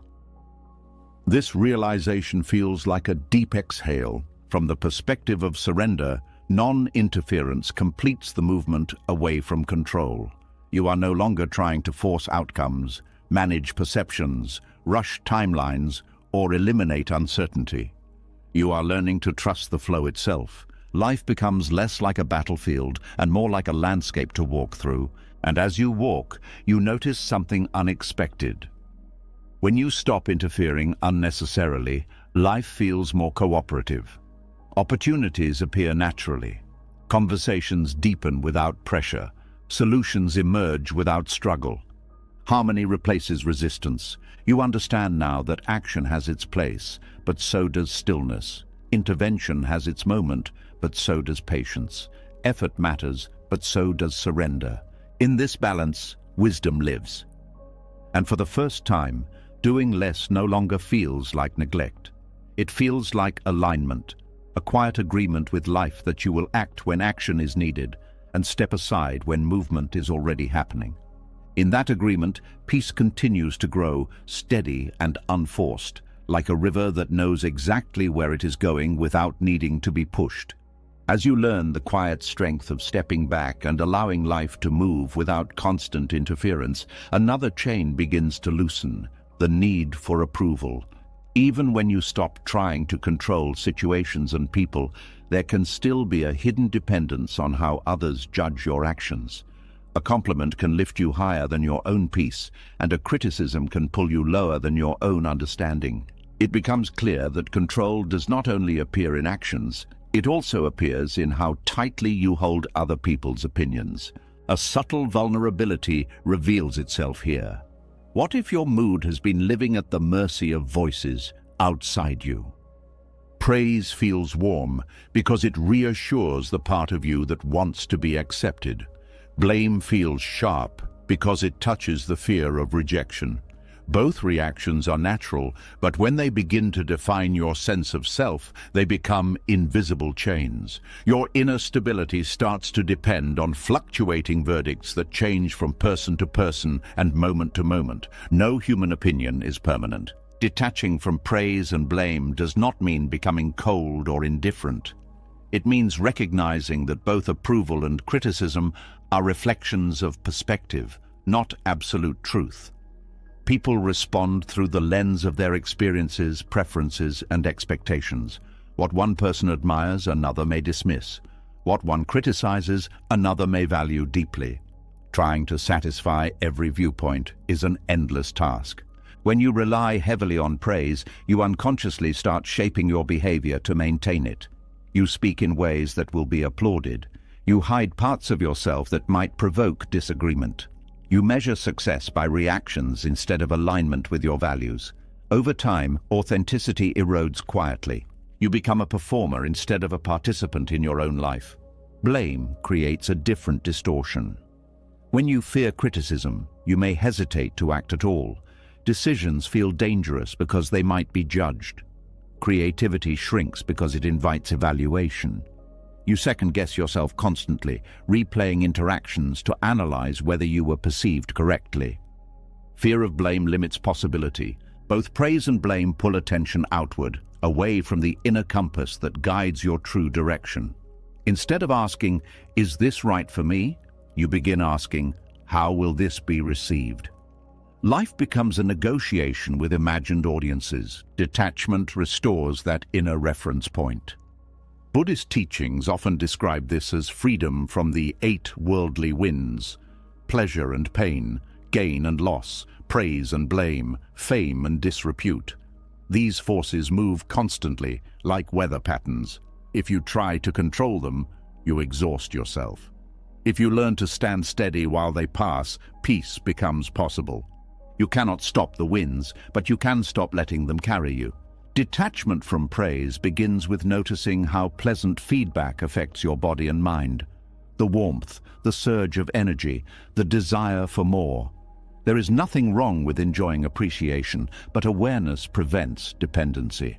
You learn to receive praise without clinging to it, like accepting a gift without building your identity around it. Gratitude replaces attachment. Detachment from blame requires compassion for yourself. Criticism can hurt because it often triggers deeper insecurities. Instead of reacting defensively or collapsing inward, you learn to listen calmly. Some criticism contains useful information, some reflects the other person's projection. Discernment allows you to separate these without emotional turbulence.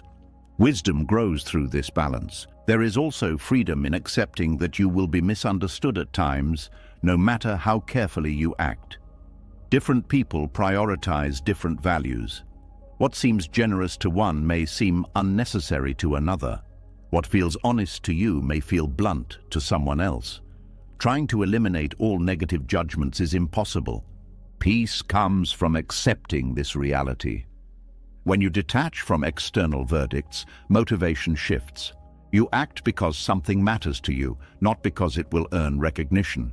You speak because truth feels necessary, not because silence would be approved. You create because expression feels alive, not because it will be praised. Your actions become self-sustaining. This shift also stabilizes emotional life. Good days are no longer defined by compliments, and difficult days are not defined by criticism. Your sense of worth becomes less fragile because it rests on internal understanding rather than fluctuating feedback.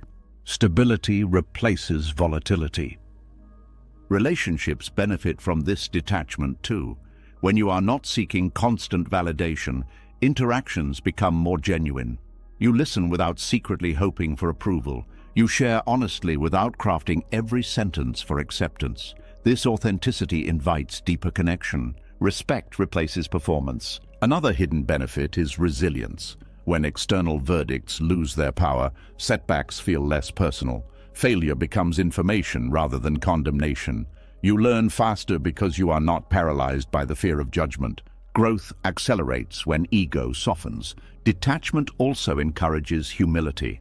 You recognize that praise does not make you invincible and blame does not make you worthless. Both are partial reflections, not final definitions. This perspective keeps you grounded during success and steady during difficulty.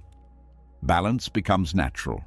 From a spiritual viewpoint, detaching from praise and blame is a step toward inner freedom. It removes the illusion that identity is constructed from other people's opinions. You begin to experience yourself as something deeper. Awareness observing the passing judgments without being defined by them. Silence becomes a refuge. You also notice how much energy is freed when you stop monitoring how you are perceived. Mental space opens, creativity returns. Attention shifts toward meaningful pursuits instead of reputation management. Life feels lighter. This does not mean you stop caring about others entirely. Compassion remains. Kindness remains, but they are no longer strategies for approval. They are expressions of your nature. You give because giving feels right, not because it will be noticed. Intention replaces image. There is peace in knowing that you cannot control how your actions will be interpreted. Once you have acted with sincerity, the rest belongs to the world. This release prevents endless rumination about whether you did enough or said the right thing. Completion replaces overthinking. Over time, you develop a quiet confidence that does not require applause.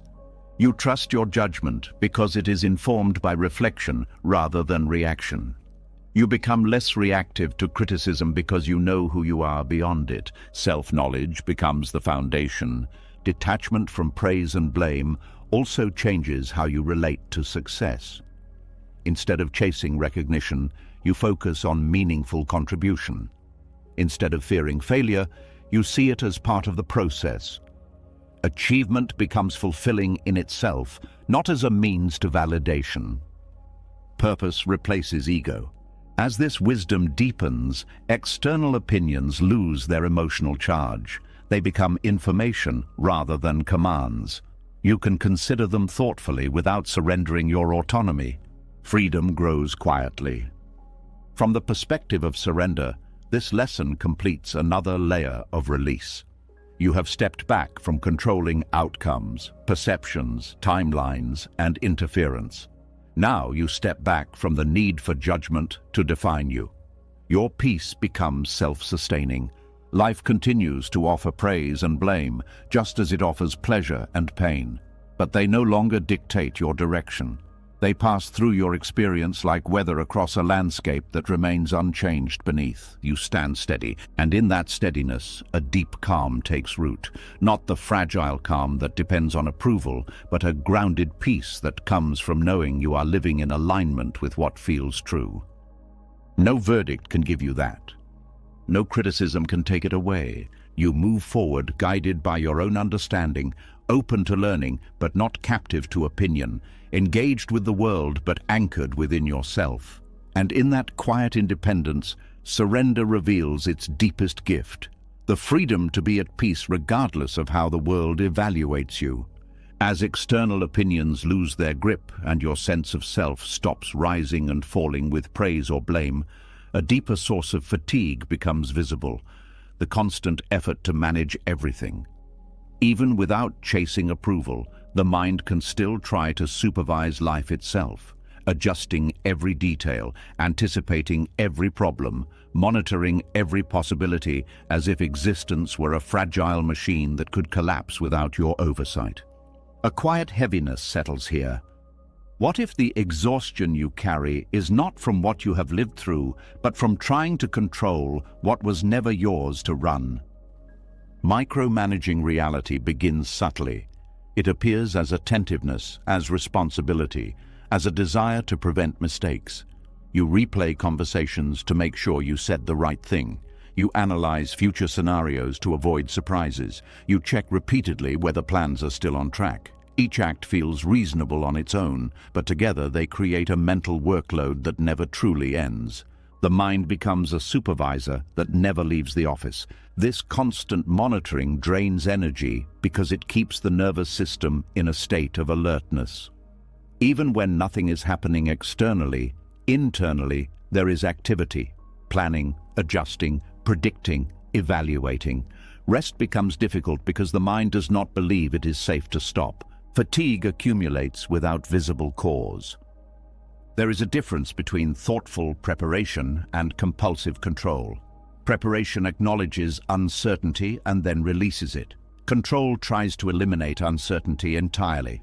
Since uncertainty cannot be removed from life, control becomes an endless task. You chase completion that never arrives. This exhaustion is not only mental, it becomes physical. Tension in the shoulders, headaches, shallow breathing, disrupted sleep. The body reflects the pressure of carrying responsibilities that exceed human capacity. You are not designed to manage every variable in a complex world. Your system begins to protest. Micromanaging reality also reduces spontaneity. When every action is calculated for safety, opportunities for discovery shrink. You become cautious even in harmless situations, reluctant to explore because exploration involves unpredictability. Curiosity fades under constant supervision. Another hidden cost is the loss of trust, not only in others, but in life itself. When you believe that everything depends on your vigilance, you stop noticing how much unfolds without your intervention. You forget that many processes continue smoothly even when you are not watching. Control obscures natural flow. Relationships can suffer too. When you try to manage outcomes for others, it can feel like pressure rather than support. People sense when they are being monitored instead of trusted. This can create distance, even when your intentions are caring. Trust grows where control loosens. Micromanaging also prevents learning through experience. Mistakes become threatening because they disrupt your plans. Yet mistakes often carry valuable lessons that cannot be obtained any other way. By trying to prevent them entirely, you limit growth. Perfection blocks evolution. Buddhist teachings emphasize the middle path, neither careless passivity nor obsessive control. It encourages acting with awareness and then allowing results to unfold naturally. This approach conserves energy because it focuses effort where it is effective and releases it where it is not. Energy becomes purposeful instead of scattered. There is relief in recognizing that you do not need to anticipate every possibility to be safe. Human beings are remarkably adaptable. You have already navigated unexpected events throughout your life. Remembering this restores confidence in your ability to respond instead of predict. Response requires less energy than constant anticipation. Letting go of micromanagement also allows creativity to return. When the mind is not preoccupied with controlling outcomes, it can explore new ideas freely. Solutions emerge organically rather than being forced through stress. Innovation prefers openness. You begin to see that uncertainty is not always an enemy. It can be a source of renewal. New relationships, insights, and opportunities often arise from situations that were not planned. Control would have prevented them from appearing. Surprise becomes a gift instead of a threat.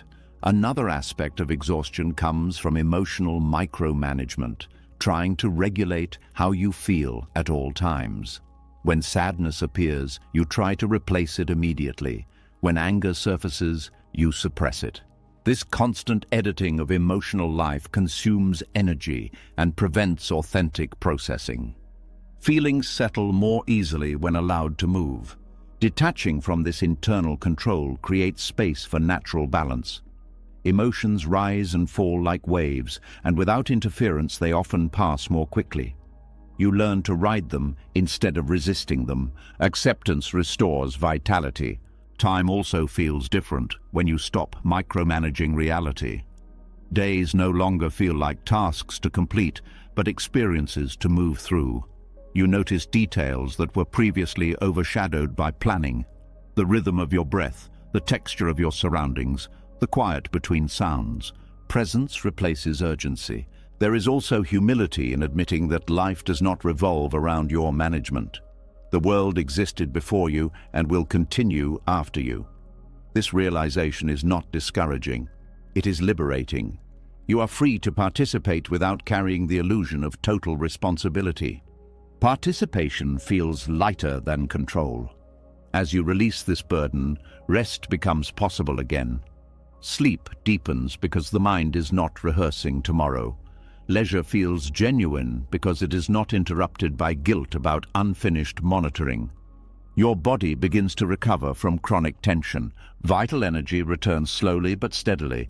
This restored energy can be directed toward meaningful pursuits: creativity, connection, learning, contribution.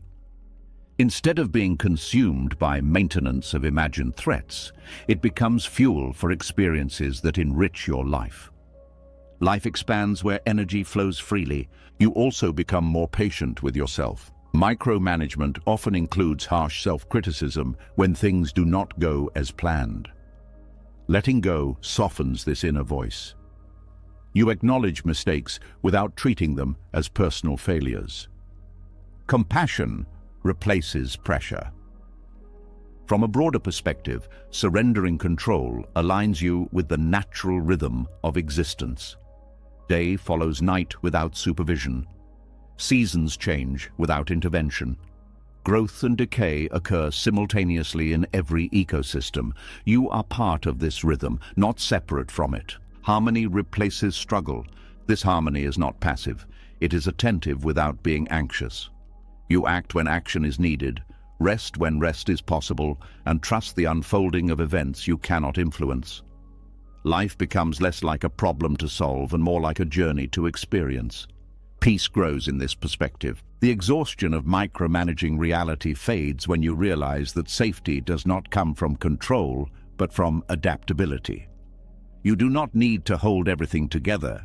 You need to remain flexible enough to meet what comes. Flexibility conserves strength. As this understanding deepens, the constant tension dissolves into a quieter awareness. You notice how much lighter your mind feels without endless supervision. How much easier breathing becomes when you stop bracing for impact. Calm becomes your default state instead of an exception. You start to trust that not every detail requires your attention, that life can handle itself in many ways, that your role is not to dominate the process, but to engage with it thoughtfully. This trust restores dignity to your effort. From the perspective of surrender, letting go of micromanagement is like putting down a heavy tool you have been carrying for years. You realize it was never meant to be used constantly. It was only needed occasionally. Your hands are free again. With that freedom comes a sense of spaciousness. You can observe without reacting, act without forcing, rest without guilt. The world continues moving, and you move with it instead of trying to steer it. Energy circulates instead of draining away, and in this renewed vitality, you discover something simple yet profound. Life feels lighter when you stop trying to control every part of it. Not because everything becomes easy, but because you are no longer fighting the natural movement of existence. You are finally living instead of managing. In that shift, exhaustion gives way to quiet strength, and surrender reveals itself not as weakness, but as the most sustainable way to move through a world that was never meant to be controlled. As the weight of constant control falls away and your energy slowly returns, something unexpected begins to reappear, a sense of openness you may not have felt in years. When you are no longer busy managing every outcome, monitoring every risk, or predicting every possibility, there is suddenly space where tension used to live. And in that space, life has room to move again in ways you could never have planned. A quiet curiosity awakens here. What if the most meaningful moments were always the ones you didn't schedule? Expectations shape perception.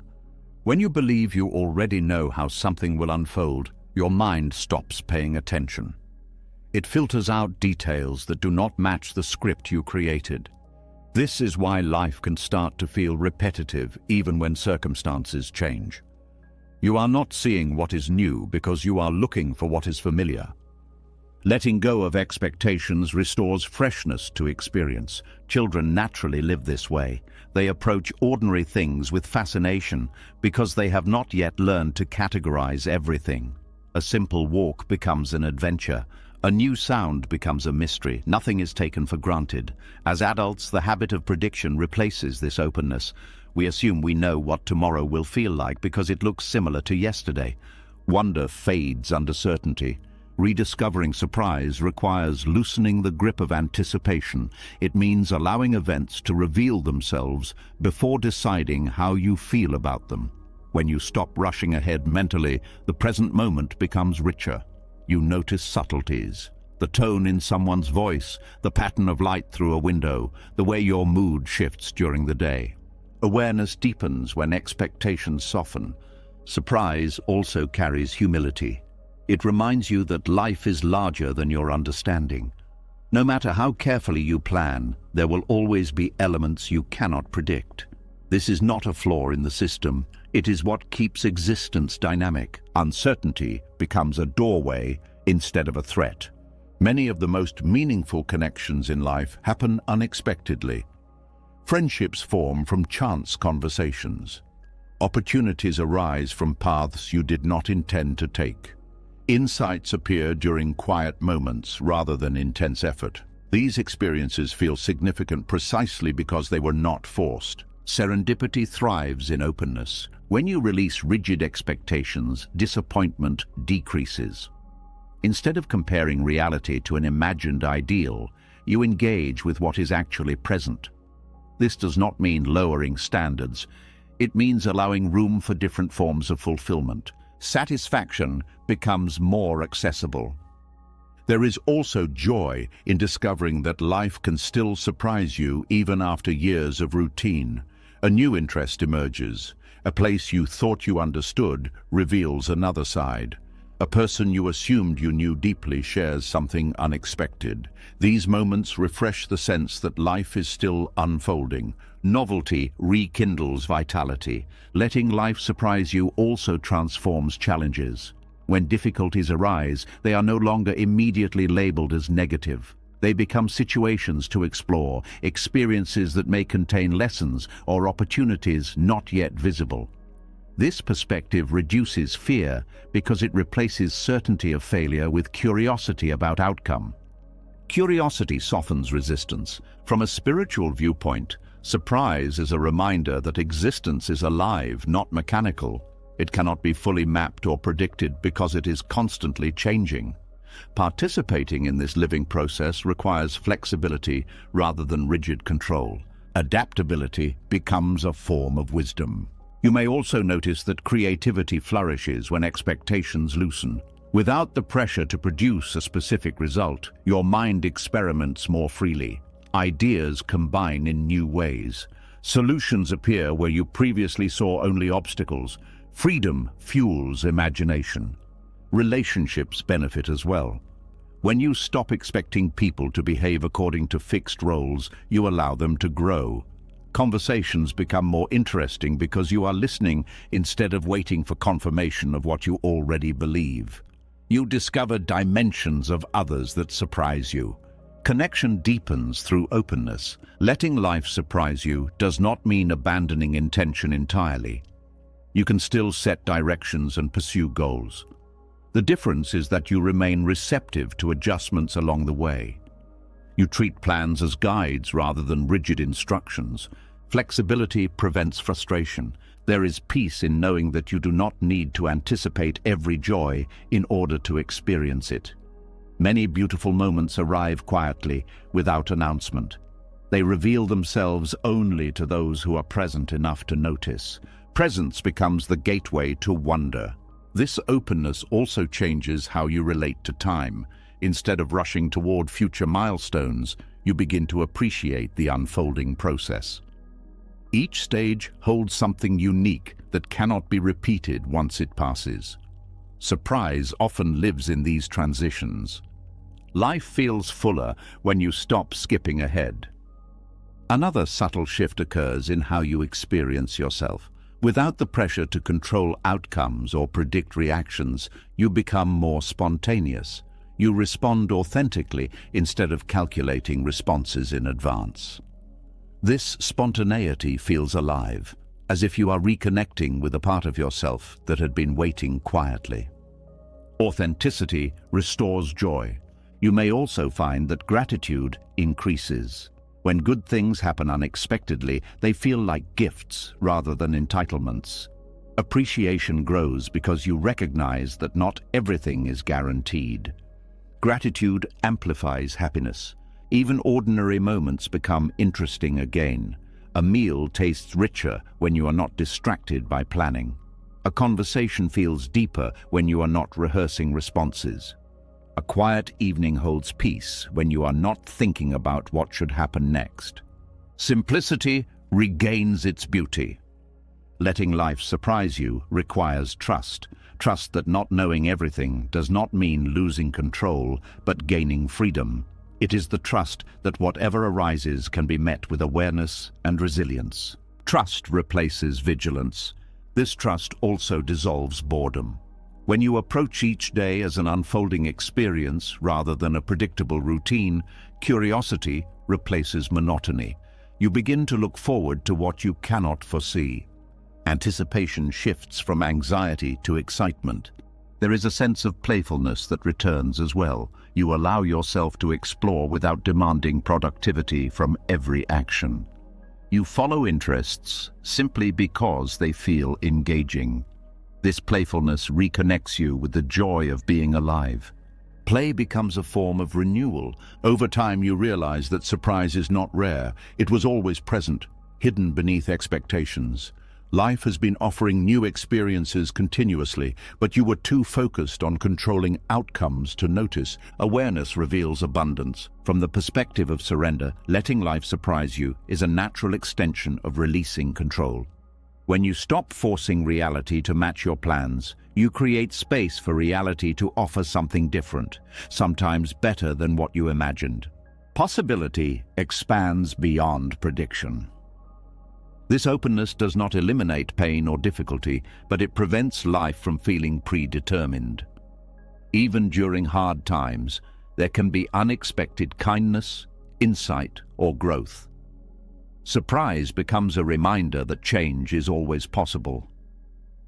Hope stays alive through uncertainty. As you continue walking this path, wonder becomes a quiet companion.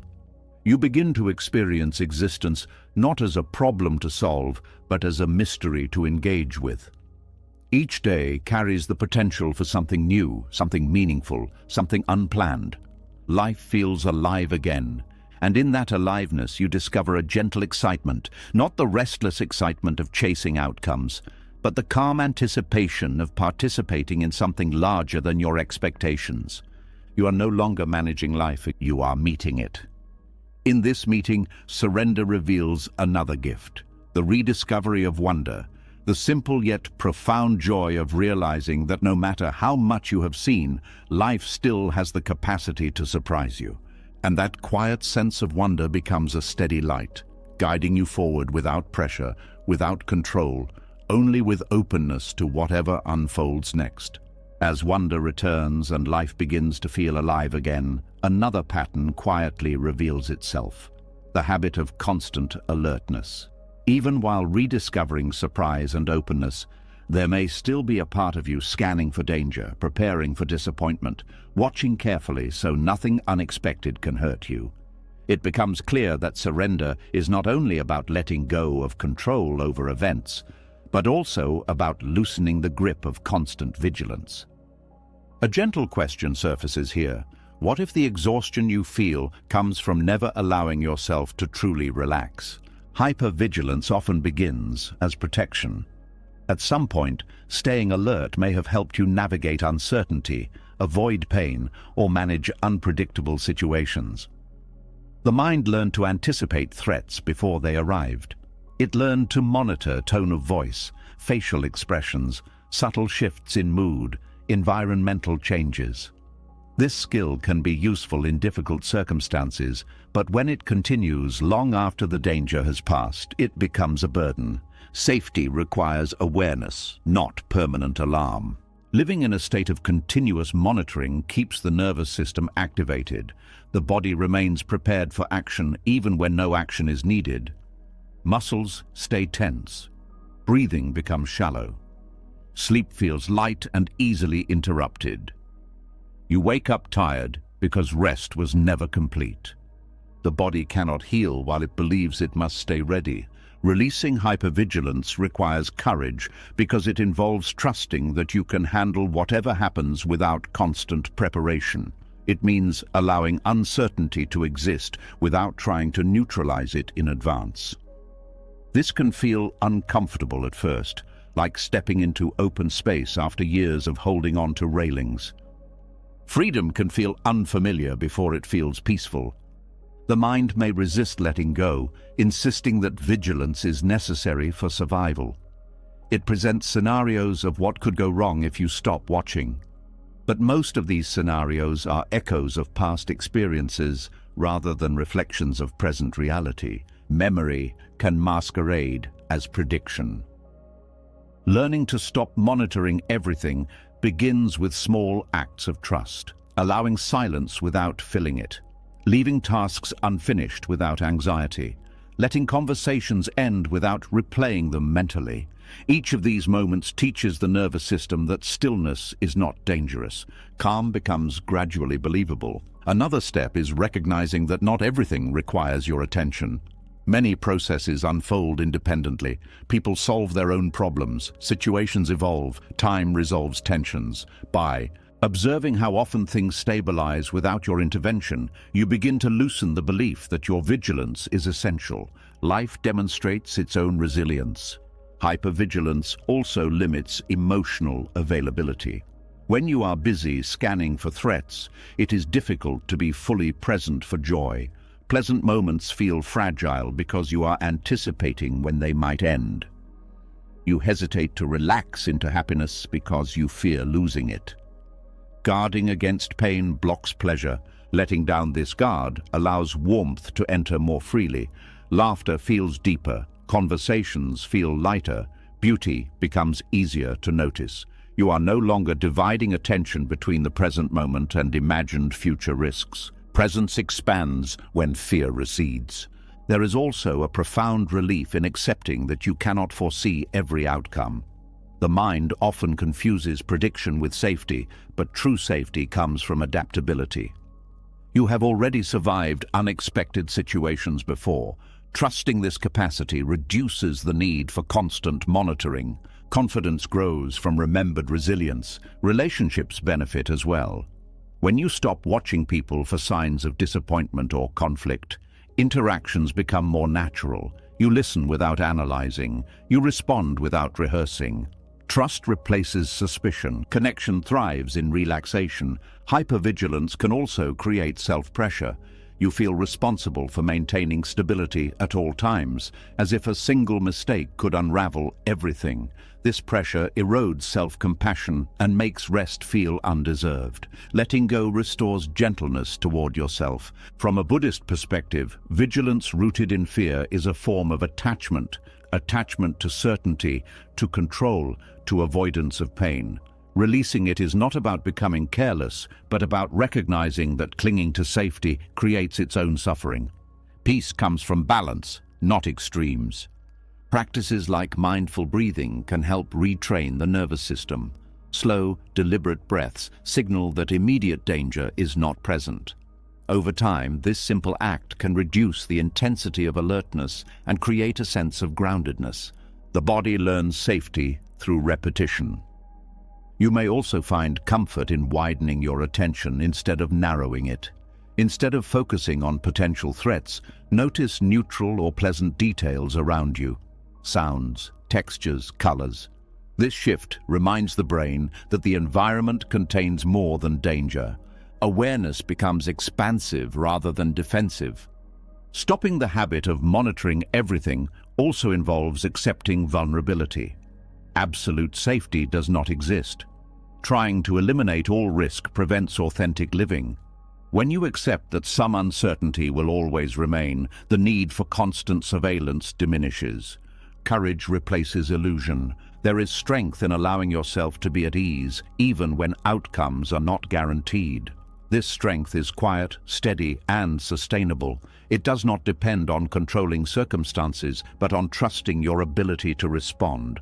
Ease becomes a form of resilience. As vigilance decreases, time feels different.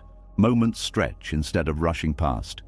You notice the rhythm of your day instead of racing through it. This slower pace supports healing and clarity. Stillness becomes nourishing. You also discover that rest is productive in its own way. It restores energy, sharpens perception, and allows insights to emerge naturally. When you are not constantly alert, your mind can process experiences more deeply. Recovery enables wisdom. Letting go of hypervigilance reveals how much of life was passing unnoticed while you were scanning for threats. Ordinary beauty, subtle kindness, quiet opportunities, all were present, waiting for your attention to return. Awareness shifts from defense to appreciation. There is also a sense of reclaiming personal space. Instead of being consumed by monitoring external factors, you reconnect with your own thoughts, feelings, and desires. You remember what it feels like to live from within, rather than reacting to outside stimuli. Inner life becomes accessible again. Over time, you realize that courage is not only about facing danger, but also about allowing peace. It takes bravery to believe that you deserve calm, that relaxation is not negligence, that joy does not need constant protection. Peace requires permission. From the perspective of surrender, releasing hypervigilance completes another layer of letting go. You are no longer trying to control outcomes, manage perceptions, rush timelines, or supervise every detail. You are allowing yourself to exist without constant defense. Existence becomes lighter. In this lighter state, energy flows differently. Instead of being consumed by monitoring, it becomes available for creativity, connection, and presence.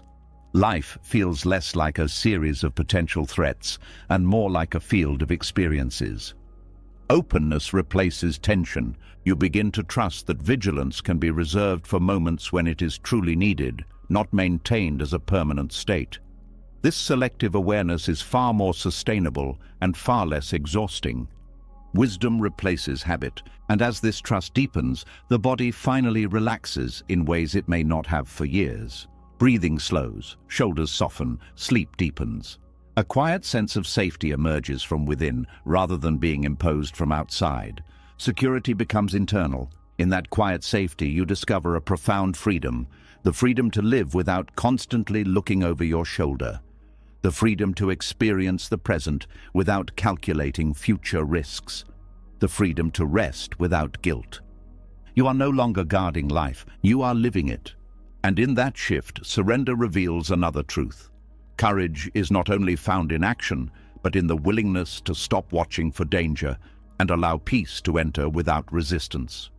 As vigilance softens and the body finally remembers what it feels like to rest, another quiet discomfort often rises to the surface. The unresolved questions left behind by what never received a proper ending. Even when you stop scanning for danger and allow yourself to feel safe again, the mind may still wander back to certain moments, certain people, certain opportunities that disappeared without clarity. Not every chapter closes with an explanation. Not every silence is followed by understanding. A tender ache lives here. How do you release something that never made sense? Human beings crave resolution. The mind searches for reasons because reasons create a sense of order.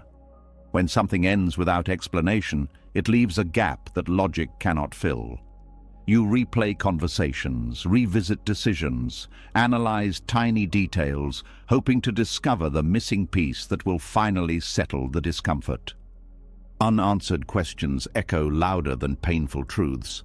Acceptance begins with recognizing that closure does not always come from outside. Waiting for someone else to explain, apologize, or clarify can keep you tied to a past that has already moved on. Closure is not a gift others give. It is a process you create within yourself. You stop waiting for permission to heal. There is grief in acknowledging that some endings will remain incomplete. A friendship fades without conflict. A relationship ends without a final conversation. An opportunity vanishes without warning. These experiences can feel like stories interrupted mid-sentence. Silence becomes the final chapter. The mind often interprets this silence as rejection or failure, but many endings occur simply because circumstances changed. People grow in different directions. Priorities shift. Timing fails to align. Not every departure is a verdict on your worth. Life moves according to currents you cannot always see. Finding closure without answers requires letting go of the belief that understanding will remove pain. Sometimes understanding helps, but sometimes it only replaces one question with another. Peace comes not from knowing everything, but from accepting the limits of what can be known. Mystery can coexist with calm. There is also strength in acknowledging that you did what you could with the awareness you had at the time. Regret often grows from imagining that you should have acted differently, spoken more clearly, tried harder. But hindsight has information you did not possess then. Compassion toward your past self softens regret. Acceptance does not erase sadness. It allows sadness to exist without turning into obsession. You remember what was lost without needing to solve it. Memories become reflections rather than puzzles. The past stops demanding explanation. This process also involves releasing imagined conversations, the words you wish you had said, the responses you hoped to hear. These mental dialogues can keep emotional wounds open because they simulate connection that no longer exists. Letting go frees energy for the present. There is peace in recognizing that not every connection was meant to last forever. Some people enter your life to teach a lesson, to share a season, to influence a path, and then they leave. Their absence does not erase their impact. Meaning remains even when presence disappears. Closure without answers also requires trust that the ending served a purpose, even if that purpose is not immediately visible. You may later discover that what felt like loss created space for something new, a different direction, a deeper understanding, a stronger sense of self. Time reveals patterns that confusion hides.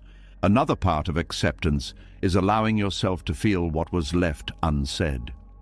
When endings are abrupt, emotions can remain suspended. Giving yourself permission to grieve the unfinished story helps those feelings settle. Expression transforms stagnation into movement. You may find comfort in creating your own ritual of closure, writing a letter you never send, revisiting a meaningful place, acknowledging the end privately.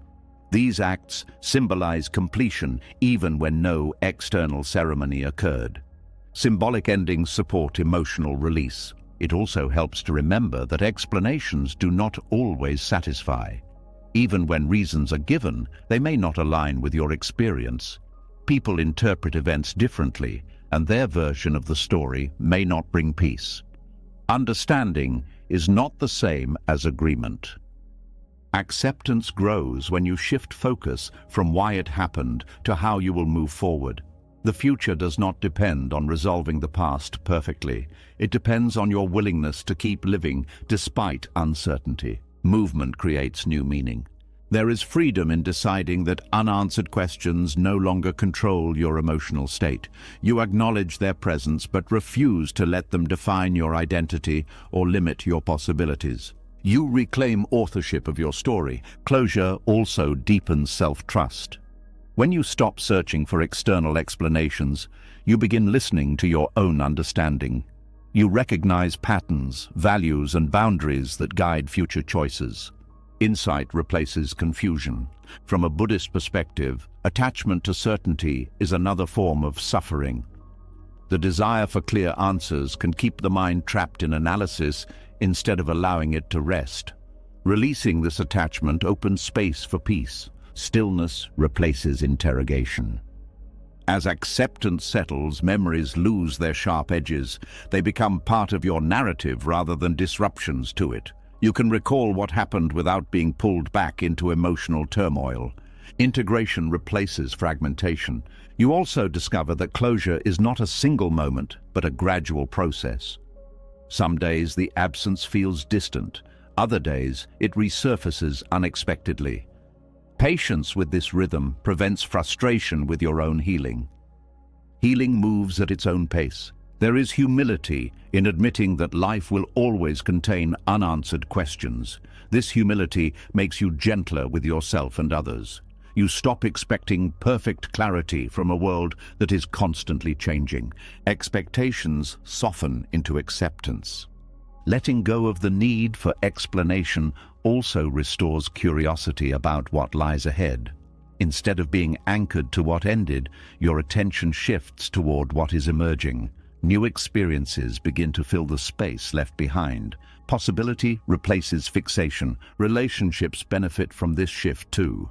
You become less fearful of endings because you trust your ability to recover. You engage more fully without clinging to permanence. Connection becomes freer. You may even feel gratitude for what was, not because it ended perfectly, but because it existed at all. Appreciation transforms loss into part of your growth rather than a permanent wound. Gratitude changes perspective. From the path of surrender, this lesson deepens your capacity to live without guarantees. You no longer demand explanations before allowing peace. You accept that some parts of life will remain unresolved. Peace becomes independent of answers. In this acceptance, a quiet stability forms. You are no longer chasing closure as if it were hidden somewhere outside you. You realize it has been available within all along. Calm replaces restlessness. You walk forward carrying both the memory and the release, not because the story concluded neatly, but because you decided it no longer needs to continue. The past loosens its hold, and in that release, you discover that life does not require perfect endings to move forward.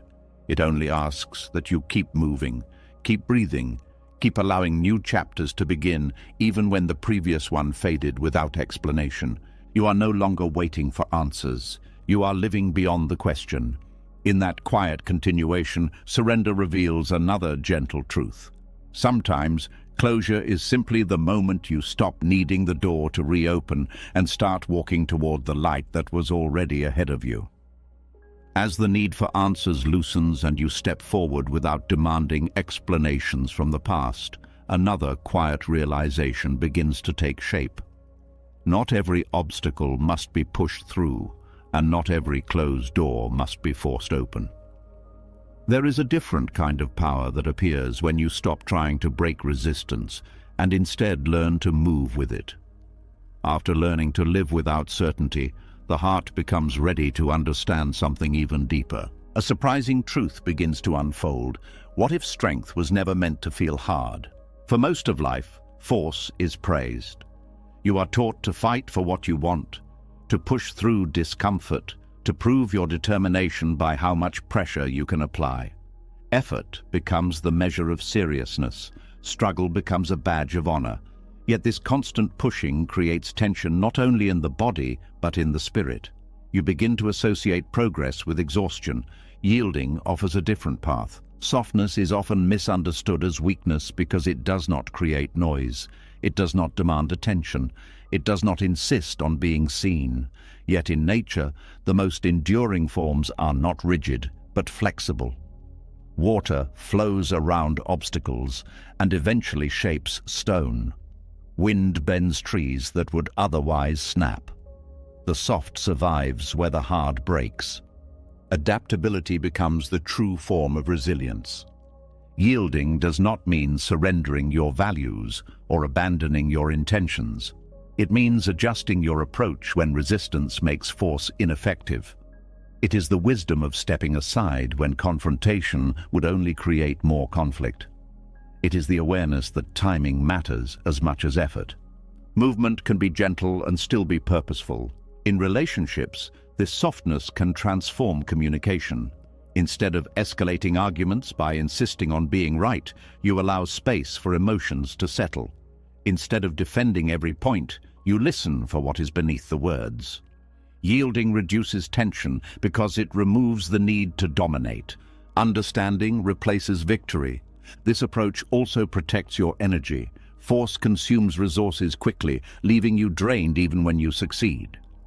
Yielding conserves energy, allowing you to remain steady over long periods.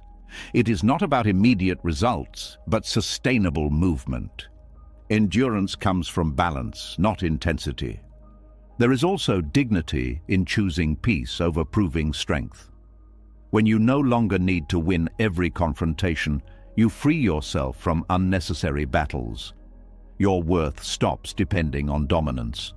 You become selective about where you invest your effort. Discernment becomes a quiet shield. Softness allows emotional healing as well. When you stop fighting your own feelings, they begin to settle naturally. Resistance intensifies pain, while acceptance allows it to move through you.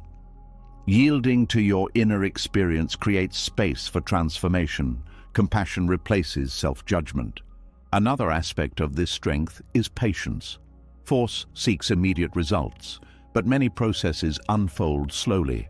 Growth, trust, understanding, recovery, these require time. Yielding respects this timeline instead of trying to accelerate it. Time becomes an ally instead of an enemy. From a Buddhist perspective, yielding reflects non-attachment. When you are not clinging to a specific outcome, you can respond flexibly to changing conditions. You are not trapped by rigid expectations. You move like water, adjusting shape without losing essence. Freedom emerges from fluidity. This softness also deepens self-awareness. You begin to notice the impulse to push, to control, to dominate. Instead of acting on it automatically, you pause. In that pause, you choose a response that aligns with calm rather than urgency. Mindfulness interrupts habitual force. Yielding strengthens relationships because it invites cooperation instead of resistance. People are more willing to engage when they do not feel pressured. Your openness becomes a space where dialogue can happen without fear.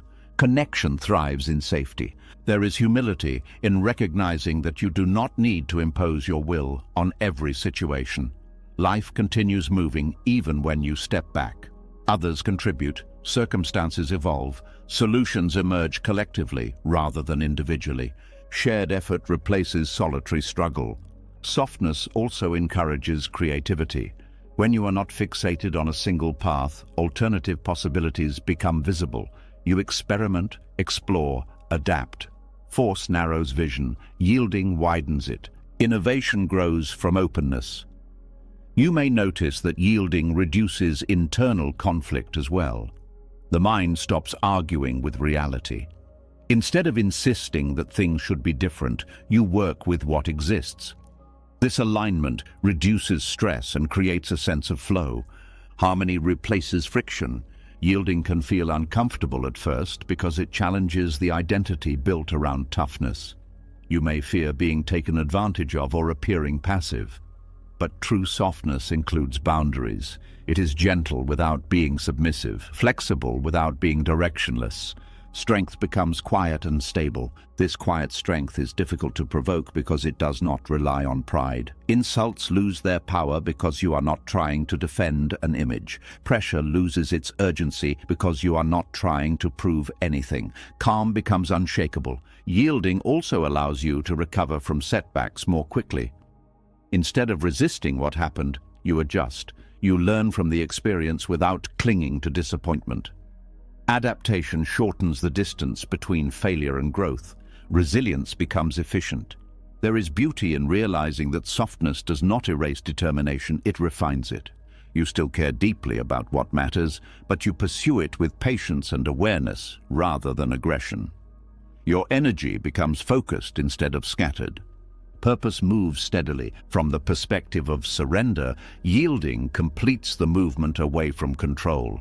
You are no longer trying to force outcomes, rush processes, or impose certainty. You are participating in life's unfolding with sensitivity rather than dominance. Participation feels natural. You begin to trust that softness can carry you further than force ever did. Not because it eliminates challenges, but because it allows you to navigate them without breaking. Flexibility protects what rigidity cannot. As this understanding settles, your presence changes. Others feel less threatened around you. Conversations become calmer. Conflicts dissolve before they escalate. Your influence grows quietly, not through pressure but through steadiness. Peace becomes contagious. You also discover that yielding creates space for others to reveal their own strength. When you stop overpowering situations, hidden resources emerge. Cooperation replaces competition.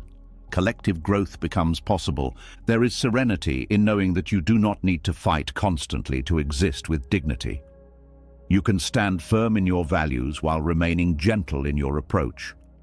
This balance reflects maturity rather than weakness. Grace replaces strain. In nature, the cycle of yielding and returning is constant. Tides retreat before advancing again. Night falls before dawn.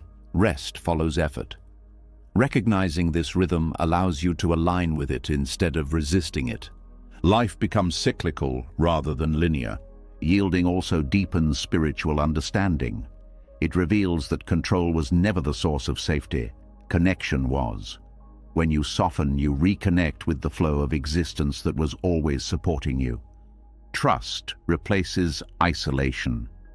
Over time, you realize that the strongest parts of your life were shaped not by force, but by persistence combined with gentleness.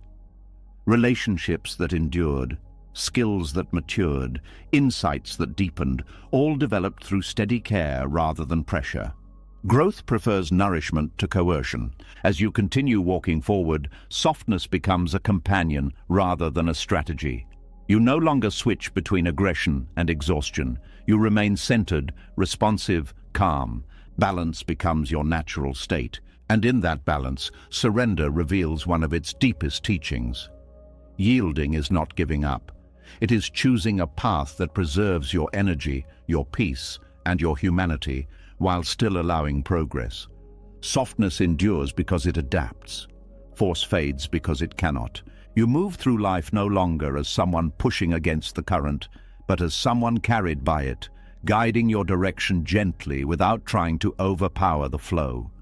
In that gentle movement, strength becomes silent, steady, and lasting, a quiet power that does not need to announce itself because it is already woven into the way you live. As softness replaces force and you discover that yielding can carry you further than struggle ever did, Another layer of surrender quietly unfolds, the willingness to move forward without needing to know what comes next. Even after learning to stop pushing, stop monitoring, stop demanding explanations, the mind may still cling to one final comfort: certainty. It wants reassurance that the path ahead is safe, predictable, mapped out, yet life rarely offers that kind of clarity in advance. A deeper question begins to surface. What if uncertainty was never a problem but a guide? Not knowing can feel unsettling because the mind equates clarity with safety. When plans are precise and outcomes predictable, anxiety decreases. But this sense of control is often temporary. Circumstances shift, information changes, unexpected events appear. Certainty dissolves, revealing how fragile it was from the beginning. Uncertainty is not an interruption of life, it is its natural condition. Trusting uncertainty means recognizing that growth often happens in spaces where answers are not yet available. When everything is defined, there is little room for discovery. The unknown invites exploration, creativity, and adaptation. It pushes you to develop qualities that certainty would never require. Courage emerges when guarantees disappear. Many of the most meaningful transitions in life begin with not knowing, starting a new path, leaving a familiar environment, forming a connection without predicting its future. These moments are uncomfortable precisely because they demand presence rather than prediction. Presence becomes more valuable than planning. Uncertainty also humbles the ego. It reminds you that knowledge has limits, that perception is partial, that control is incomplete. This humility creates openness to learning. Instead of assuming you understand everything, you become receptive to new perspectives.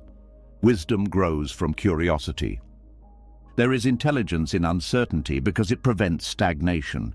When you cannot rely on fixed answers, you stay alert to changes. You adjust continuously. This flexibility strengthens resilience because you learn to respond rather than react. Adaptation becomes second nature.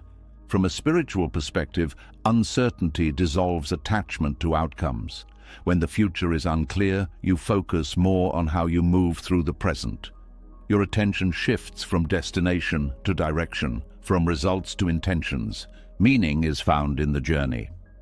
Trusting not knowing also reduces pressure. You no longer expect yourself to have every solution immediately. You allow time for understanding to unfold. This patience prevents impulsive decisions driven by fear of ambiguity. Stillness becomes a source of clarity. There is also freedom in admitting that you do not need to understand everything to move forward. Action can coexist with uncertainty. You take steps guided by values rather than by guarantees. Each step reveals new information that was not available before. Progress becomes experiential rather than theoretical. Uncertainty deepens intuition because it forces you to listen inward. Without external maps, you rely on subtle signals, feelings of alignment, tension, curiosity. This sensitivity strengthens self-trust. Inner guidance becomes more audible. Relationships are transformed by this openness as well. You stop trying to define every connection immediately. You allow people to reveal themselves gradually. Conversations become explorations instead of negotiations. Connection grows organically. Trusting uncertainty also makes you more compassionate toward others. Everyone is navigating unknowns, even if they appear confident. Recognizing this shared vulnerability reduces judgment and increases empathy. Understanding replaces comparison. There is relief in realizing that not knowing is not failure. It is an honest reflection of reality's complexity. Pretending certainty often creates more confusion than admitting ambiguity. Honesty restores integrity. Creativity flourishes in uncertain environments because constraints loosen. When outcomes are not predetermined, imagination fills the space. You consider possibilities that would have been dismissed under rigid expectations. Innovation thrives on openness. You may notice that anxiety decreases when you stop fighting uncertainty. Resistance amplifies fear, while acceptance reduces it. You begin to see unpredictability as a dynamic element rather than a threat. Calm grows from acceptance. Trusting uncertainty also aligns you with the natural rhythm of existence. Seasons change without announcing precise timelines. Weather shifts without explanation. Life itself unfolds without a script visible to those living it. You are part of this unfolding. There is a quiet confidence that develops when you realize you have navigated uncertainty many times before. Every major decision in your life involved unknowns. Each time you learned, adapted, survived. Remembering this history strengthens trust in your capacity. Experience becomes reassurance. Uncertainty teaches patience because answers often arrive gradually. Insight appears through reflection, conversation, or time. When you stop demanding immediate clarity, you become more attentive to subtle guidance. Awareness sharpens over time. From the perspective of surrender, not knowing becomes a teacher because it exposes attachments. It shows where you cling to control, where fear hides behind the need for certainty. By observing these patterns, you loosen them. Freedom follows recognition. You also discover that uncertainty contains possibility. When the future is not fixed, transformation remains available. New paths can emerge, unexpected opportunities can appear, identities can evolve. Hope lives in openness. Trusting this process requires faith, not blind optimism, but confidence in the unfolding of life itself. It is the belief that meaning can arise even when direction is unclear. Faith steadies the heart. Over time, you begin to experience uncertainty as spacious rather than constricting. It becomes a field of potential rather than a void of danger. This shift transforms fear into curiosity.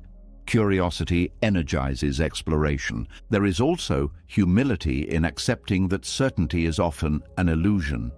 Even the most detailed plans cannot account for every variable. Recognizing this prevents disappointment when things change. Flexibility replaces rigidity. Uncertainty invites collaboration as well. When you admit you do not have all the answers, you become open to input from others. Collective insight often reveals solutions that individual effort could not produce. Community strengthens resilience. Trusting not knowing also deepens appreciation for the present. Without a fixed future to cling to, each moment becomes more vivid. You engage fully with what is happening now because it is the only reality available. Presence becomes grounding. You may find that letting go of certainty restores playfulness. Exploration feels less risky when you accept that mistakes are part of learning. You experiment without needing perfection. Play nurtures growth. In this openness, surrender reveals another truth. Uncertainty is not empty. It is alive with possibilities. It invites participation rather than control, curiosity rather than fear. Life becomes a conversation instead of a command. As you continue forward, you notice that not knowing does not weaken you. It makes you attentive, adaptable, receptive. These qualities are far more sustainable than rigid certainty. Strength becomes fluid, and in that fluidity, peace settles quietly. You are no longer waiting for clarity before allowing yourself to rest. You trust that understanding will come when it is needed, not before. Rest becomes unconditional. You walk through life guided by awareness rather than guarantees, open to surprise, grounded in values, willing to learn from whatever unfolds. You are no longer afraid of the unknown, but you are listening to it. In that listening, uncertainty reveals itself not as darkness, but as a vast horizon, one that expands your vision, deepens your wisdom, and reminds you that the path is created by walking, not by knowing exactly where it leads. And in that quiet trust, surrender becomes complete enough for peace to remain, even when answers do not. As uncertainty becomes less frightening and you learn to walk forward without needing guarantees, another hidden habit begins to loosen: the urge to prove yourself in every situation. Even when you accept not knowing, there can still be a quiet pressure to be right, to defend your position, to come out on top, so that uncertainty does not feel like weakness. The mind searches for small victories to restore its sense of control. A revealing question rises here. How much of your tension comes from battles that never needed to be fought? The desire to win is deeply rooted. From childhood, you are taught to compete, to compare, to measure success by whether you came out ahead.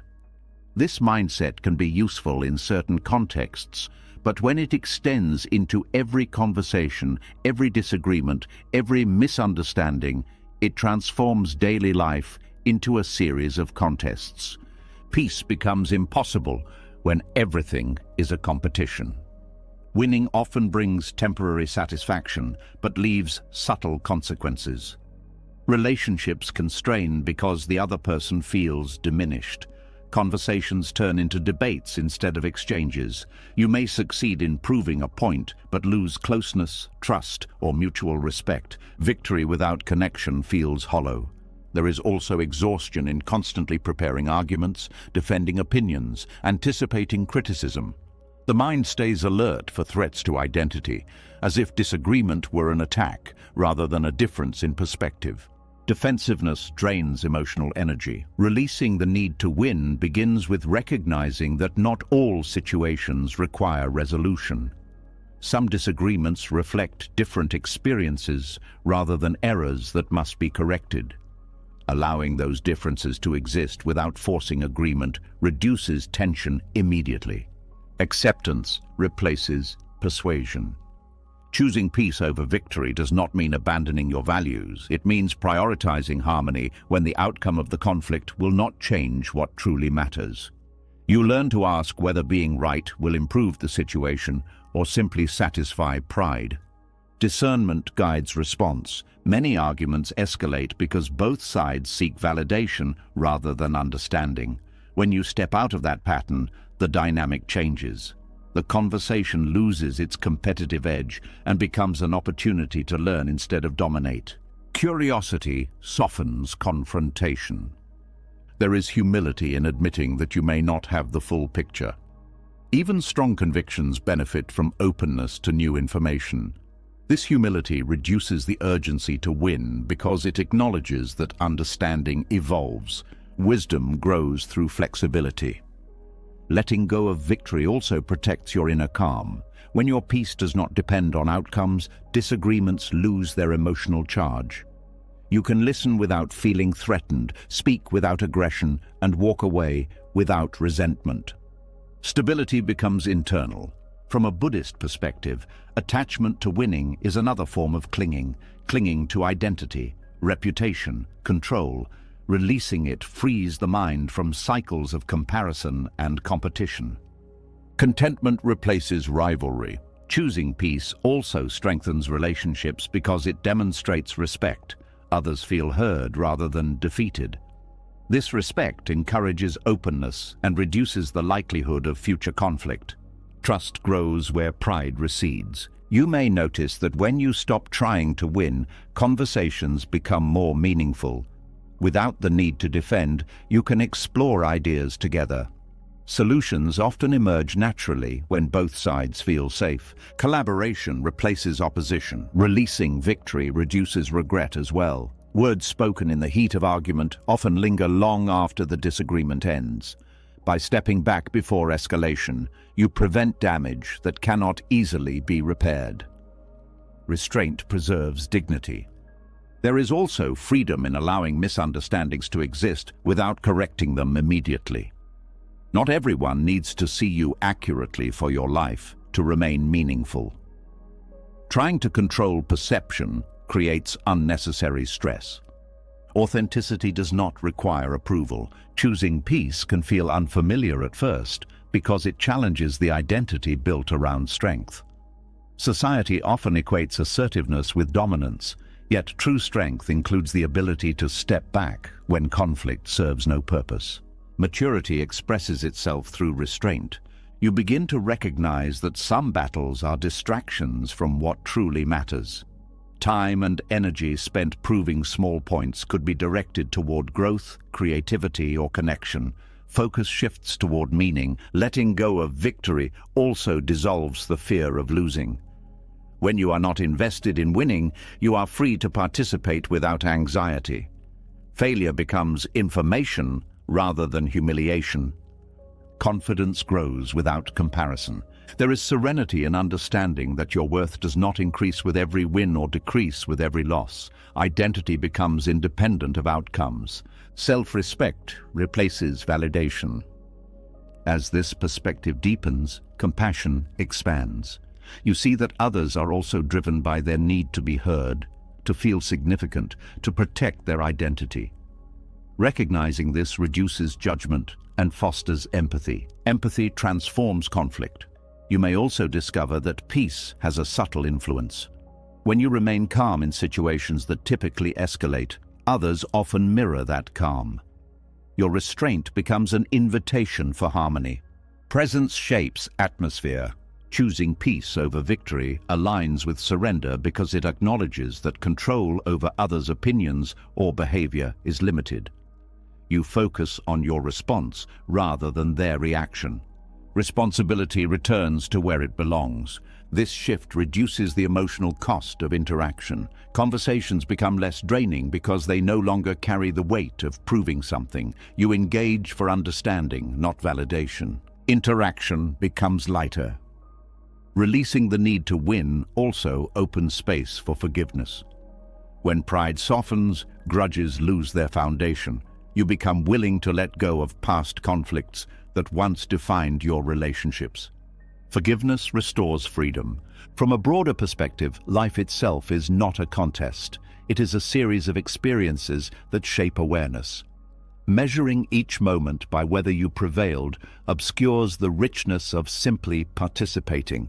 Participation becomes the true reward. You may find that peace feels more satisfying than victory ever did. It brings a quiet contentment that does not depend on comparison or recognition. This contentment endures beyond the moment. Calm becomes the new success. Over time, the habit of competition fades. You respond thoughtfully rather than reflexively. You choose silence when words would inflame. You choose understanding when judgment would divide. Grace replaces aggression. In this way, surrender continues deepening. You are no longer trying to control outcomes, perceptions, uncertainty, or interactions. You are allowing life to unfold without constant defense. Peace becomes a steady companion. You walk through disagreements without losing yourself, through conflicts without carrying bitterness, through misunderstandings without needing resolution at any cost. Your energy remains intact. And in that preserved energy, you discover something profound. Choosing peace is not passive. It is an active decision to protect what is most valuable within you. Victory fades, peace remains. You are no longer measuring life by who won or lost. You are living it with a quiet strength that does not need proof, a calm that does not require dominance, and a wisdom that understands that some of the greatest triumphs are the battles you chose not to fight. In that quiet triumph, surrender reveals another gift. The freedom to walk away from conflict with your dignity, your energy, and your peace still whole. As the need to win fades and peace becomes more valuable than proving a point, another exhausting pattern becomes visible. The silent struggle that continues even when no words are spoken. You may no longer be arguing outwardly, yet inside there is still resistance, still tension, still a pull between what is and what you wish were different. The battle has simply moved inward, where it drains you quietly. A tender realization begins to surface. What if the pain continues because you are still holding on to the rope? Emotional tug-of-war happens whenever you fight reality from the inside. You replay conversations, resist feelings, hold on to expectations that are no longer possible. Part of you wants to let go, but another part keeps pulling, believing that effort will somehow change what has already happened. Struggle continues because resistance remains. Dropping the rope is not defeat. It is the decision to stop engaging in a battle that has no winner. When two sides pull endlessly, both become exhausted. Letting go ends the tension immediately, not because the problem disappears, but because the struggle stops feeding it. Peace begins where resistance ends. Many emotional conflicts persist because they are fueled by attachment. Attachment to how things should have been, how someone should have behaved, how life should have unfolded.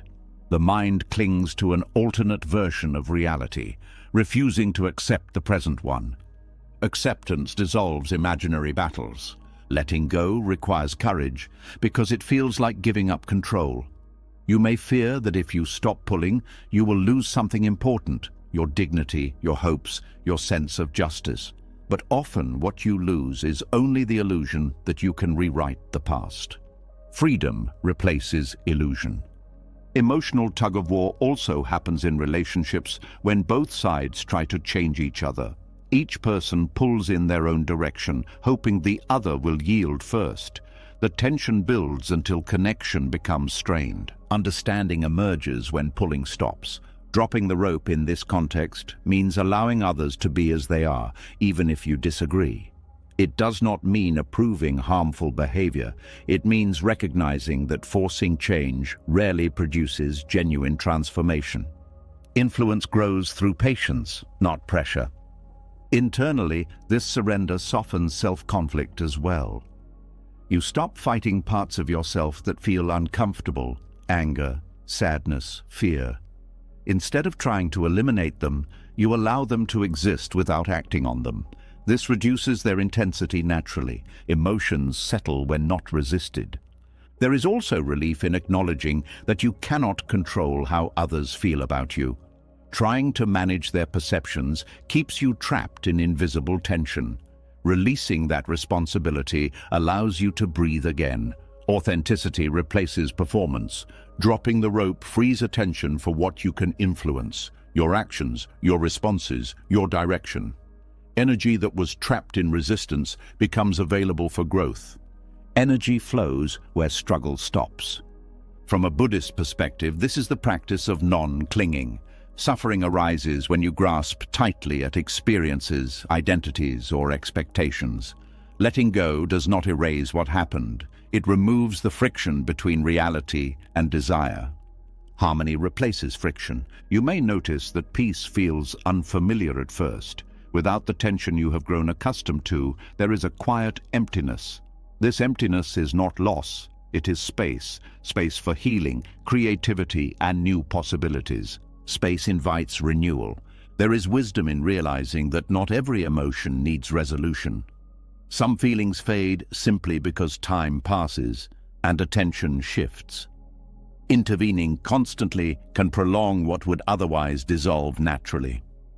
Patience allows natural release. Dropping the rope also protects your mental clarity. When you are not consumed by internal battles, your thinking becomes more focused. Decisions feel simpler because they are not distorted by emotional noise. Clarity returns with calm. Relationships improve as well. When you stop reacting defensively, others feel less compelled to escalate. Conflicts that once repeated lose momentum because the cycle of reaction has been interrupted. Peace becomes contagious. You may also discover that forgiveness becomes easier. Holding on to resentment requires continuous effort, like maintaining tension on the rope. Letting go releases both you and the other person from that strain. Forgiveness restores lightness. There is dignity in stepping away from situations that drain you. You do not need to participate in every emotional struggle presented to you. Silence can be a powerful form of disengagement. Boundaries protect peace. Dropping the rope does not mean suppressing your voice. It means choosing when expression serves understanding and when it only fuels conflict. This discernment prevents unnecessary pain. Wisdom guides communication. You begin to trust that life will continue moving even when you stop forcing outcomes. Problems that seemed overwhelming often shrink when you stop feeding them with attention.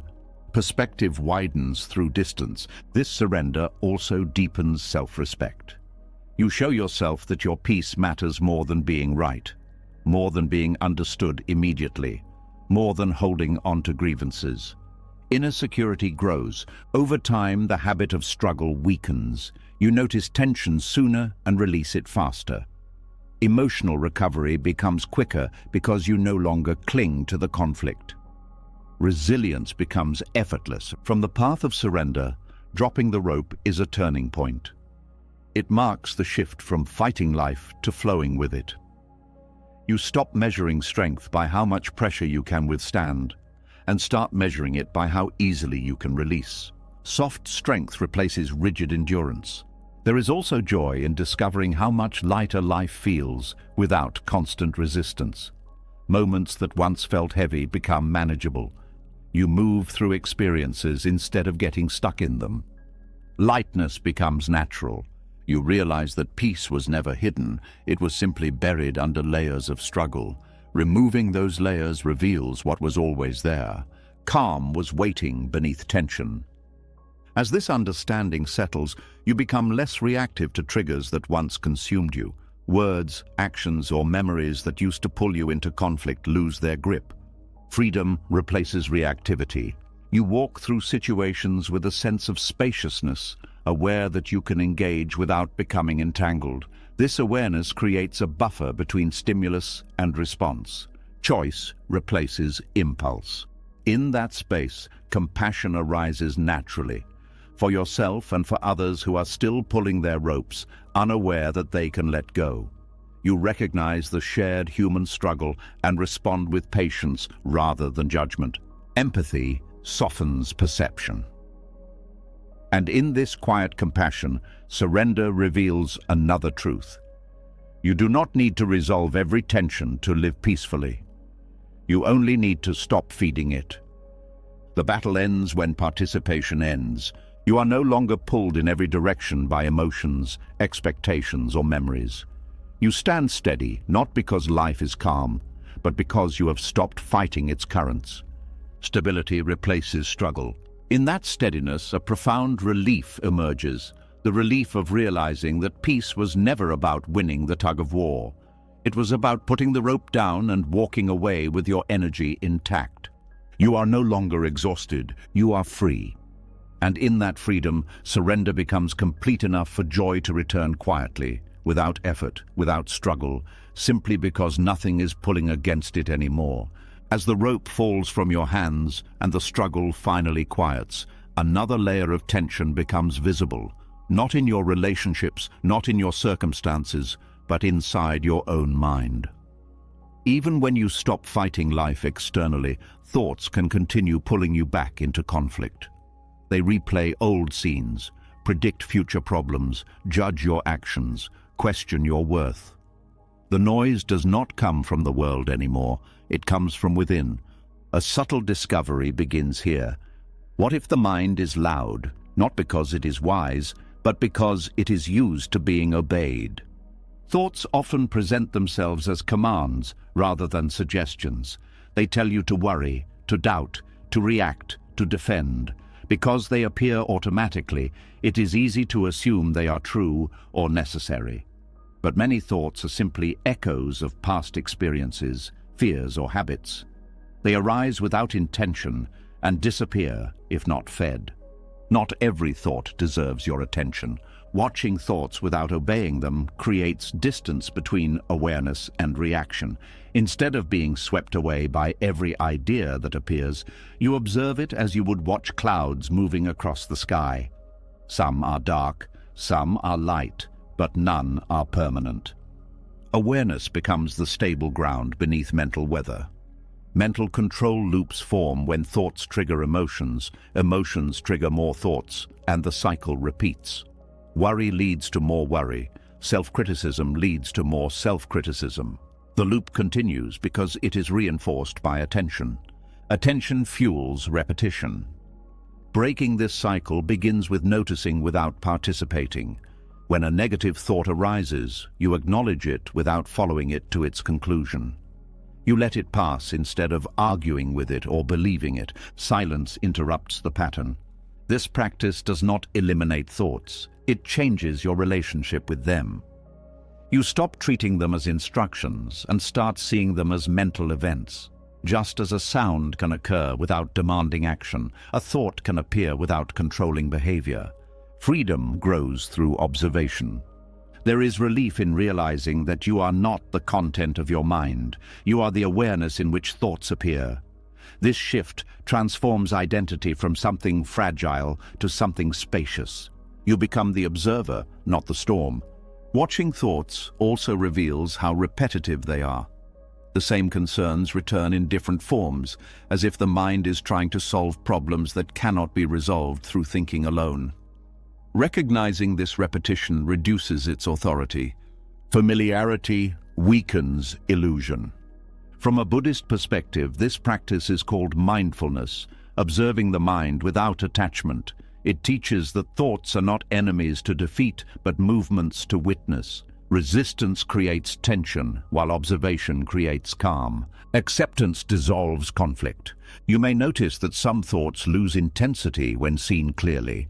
Fearful predictions seem less convincing when you recognize them as possibilities rather than certainties. Self-critical voices soften when you stop identifying with them. Clarity weakens distortion. Watching thoughts also improves emotional regulation. Instead of reacting immediately, you pause. In that pause, you choose a response aligned with your values rather than with impulse. Choice replaces compulsion. This space between thought and action is where freedom lives. Without it, behavior becomes automatic. With it, you regain control over how you move through the world. Awareness restores agency. Mental stillness becomes possible when you stop feeding every idea. Periods of quiet appear between thoughts, like gaps between waves. In these gaps, peace emerges naturally. Stillness was always available. You may also discover that creativity arises from this quiet. Without constant mental noise, subtle insights surface. Solutions appear effortlessly because the mind is not crowded with unnecessary chatter. Silence nurtures innovation. Watching thoughts without obeying them strengthens patience. Urges to act immediately lose their urgency. You can wait, reflect, and respond deliberately. Deliberation replaces haste. This practice also reduces anxiety. When you stop engaging with catastrophic predictions, the nervous system calms. You realize that many fears were sustained by imagination rather than by reality. Calm spreads through the body. Relationships improve because you are less reactive. Words that once triggered defensiveness now pass without pulling you into argument. You listen more deeply because your mind is not preparing counterpoints. Presence replaces anticipation. Self-compassion grows as well. When harsh thoughts arise, you observe them without endorsing them. This prevents internal criticism from defining your self-image. Kindness becomes internal. Over time, you trust your ability to navigate mental storms without being overwhelmed. Thoughts lose their power to dictate your mood or direction. Stability becomes natural. Watching thoughts also deepens your connection to the present moment. Instead of living inside narratives about the past or future, you experience what is actually happening now. Reality replaces imagination. You begin to see that thinking is a tool, not a master. It serves you when used intentionally and drains you when allowed to run unchecked. Balance replaces excess. This understanding transforms how you approach challenges. You think when thinking is useful and rest when it is not. You no longer equate constant analysis with responsibility. Wisdom guides effort. From the path of surrender, observing thoughts without obeying them is the final release of control at the mental level.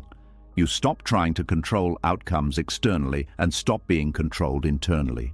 Freedom becomes complete. You walk through life with a quiet mind, aware but not overwhelmed, engaged but not entangled. Thoughts come and go without disturbing the deeper calm beneath. Peace becomes your baseline. In that calm, you discover a profound truth. The mind was never meant to dominate your life. It was meant to assist your awareness, not replace it. You are larger than your thinking, and in that recognition, surrender reveals one of its most liberating gifts: the ability to live without being trapped in mental loops, to act without being driven by fear, to rest without being chased by unfinished thoughts. And in that recognition, surrender reveals one of its most liberating gifts: the ability to live without being trapped in mental loops, to act without being driven by fear, to rest without being chased by unfinished thoughts.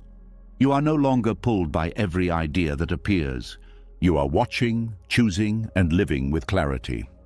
In that clarity, peace settles not as a fragile state, but as a stable presence, untouched by the noise that once defined your inner world. As the mind grows quieter and thoughts lose their power to command your actions, a new question gently emerges. If you are no longer driven by fear, pressure, or constant mental noise, how do you move through life at all? Without anxiety pushing you forward or attachment pulling you toward outcomes, what becomes the source of action? A surprising realization waits here. Effort does not have to come from tension. There is a way of acting that feels steady instead of strained, focused instead of frantic. It is the kind of effort that flows from clarity rather than from desperation. When you stop forcing results and stop resisting uncertainty, your actions begin to align naturally with the moment in front of you. Movement becomes simple again. Effortless effort does not mean doing nothing. It means doing what is needed without carrying the extra weight of worry about how everything will turn out. You give your full attention to the task itself, rather than splitting your energy between action and anxiety. Presence sharpens effectiveness. Much of the exhaustion people feel comes from trying to control both the process and the outcome at the same time. You act while simultaneously monitoring whether your action will succeed. This double effort creates tension that drains vitality. Releasing the outcome restores energy. When you act without clinging to results, you discover a lighter form of commitment.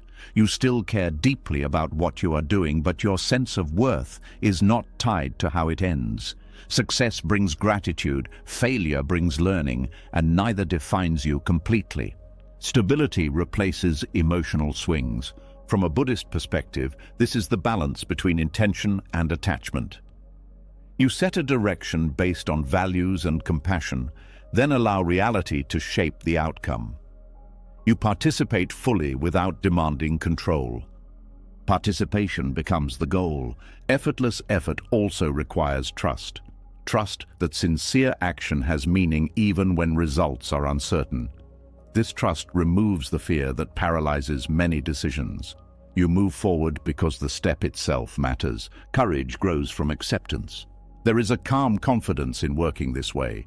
You are not rushing, not hesitating, simply responding to what is present. Each action feels complete because it is not burdened by expectation. Completion exists in the doing. You may notice that creativity improves when attachment fades. Without the pressure to produce a perfect outcome, experimentation becomes possible. Mistakes transform into discoveries rather than disappointments. Freedom nurtures innovation. Effortless effort also deepens concentration. When attention is not divided by worry, you become absorbed in the task. Time seems to pass differently because you are fully engaged. Focus becomes natural. This state is often described as flow, a condition where action and awareness merge.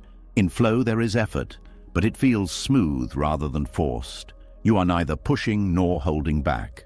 Harmony replaces struggle. Acting without clinging also reduces fear of failure. When results are not tied to identity, setbacks lose their sting. You adjust your approach instead of questioning your worth. Resilience strengthens quietly. Relationships benefit from this approach as well. You offer kindness without expecting specific responses.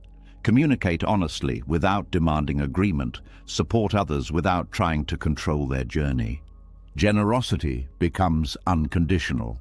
Effortless effort aligns with surrender because it respects the limits of control. You do what you can and release what you cannot influence. This balance prevents burnout and regret. Peace accompanies productivity. You may also discover that motivation becomes more sustainable. When action is driven by intrinsic meaning rather than external reward, it does not fluctuate as wildly. You continue because the work itself feels worthwhile. Purpose replaces pressure. Acting fully without attachment also encourages patience. You allow processes to unfold at their natural pace instead of forcing acceleration.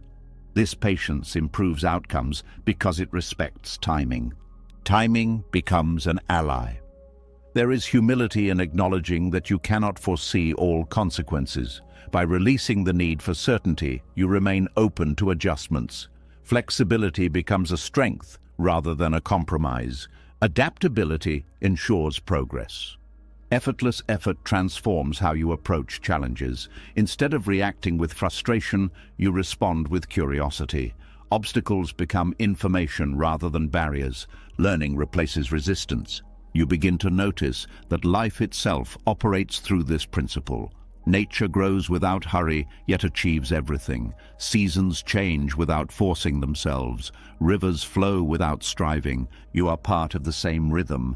Acting in harmony with this rhythm reduces internal conflict.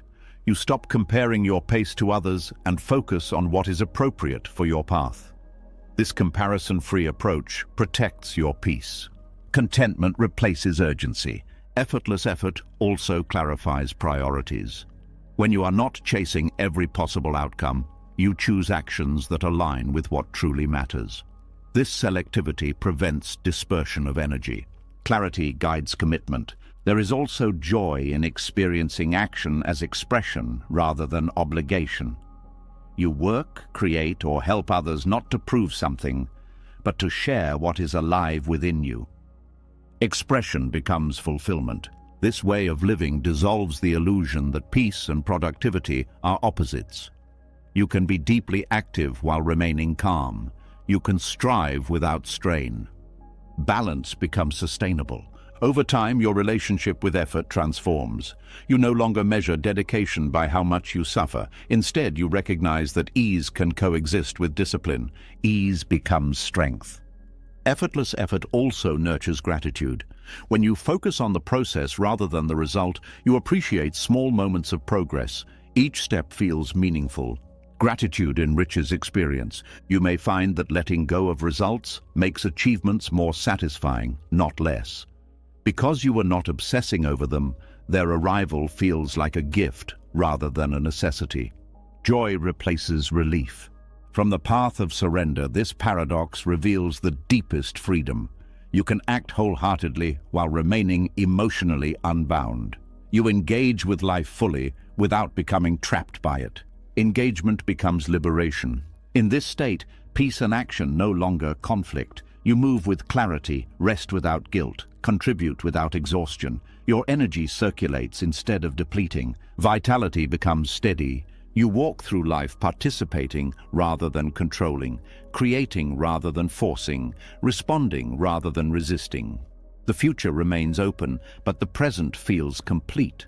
Completeness exists in each moment, and in that completeness, surrender reaches a quiet fulfillment. You are no longer trying to control outcomes, silence thoughts, win battles, or hold on to certainty. You are simply acting from awareness, allowing results to unfold as they will. Effort becomes an offering instead of a demand. In that offering, life feels lighter yet more meaningful, calmer yet more alive. You realize that the deepest power was never in forcing reality to obey you, but in aligning yourself with the natural flow that was always carrying you forward. You are no longer pushing the river, you are moving with it. And in that movement, peace and purpose become inseparable, each supporting the other without tension, without fear, without the need to grasp, just steady, quiet participation in the unfolding of your life. You spent your life trying to hold everything together, trying to predict every turn, trying to force peace out of chaos, and all it did was exhaust you. Tonight, you saw a different path. Not the path of giving up, but the path of letting go. The quiet strength of allowing life to move without gripping it so tightly. The courage to release timelines, outcomes, opinions, and the endless pressure to control what was never yours to control in the first place. Because peace was never hiding in perfect plans. It was waiting in surrender. When you stop trying to control the river, you finally feel the water carrying you. When you stop forcing doors open, you notice the ones already open behind you. When you stop fighting uncertainty, it turns into space. Space to breathe, to heal, to live without fear of what comes next. This is not weakness, this is freedom. If something inside you softened tonight, if you felt even a small weight lift off your chest, write, "I release control," in the comments. Not for me, for yourself. A quiet promise that you are done wrestling with life and ready to move with it. And if this message found you at the exact moment you needed it, subscribe to the channel so you don't walk this path alone. There are more lessons ahead that will calm your mind, steady your heart, and remind you who you are beneath the noise. Let go. Breathe. Trust the unfolding. Your peace is not in the outcome, it is in the surrender.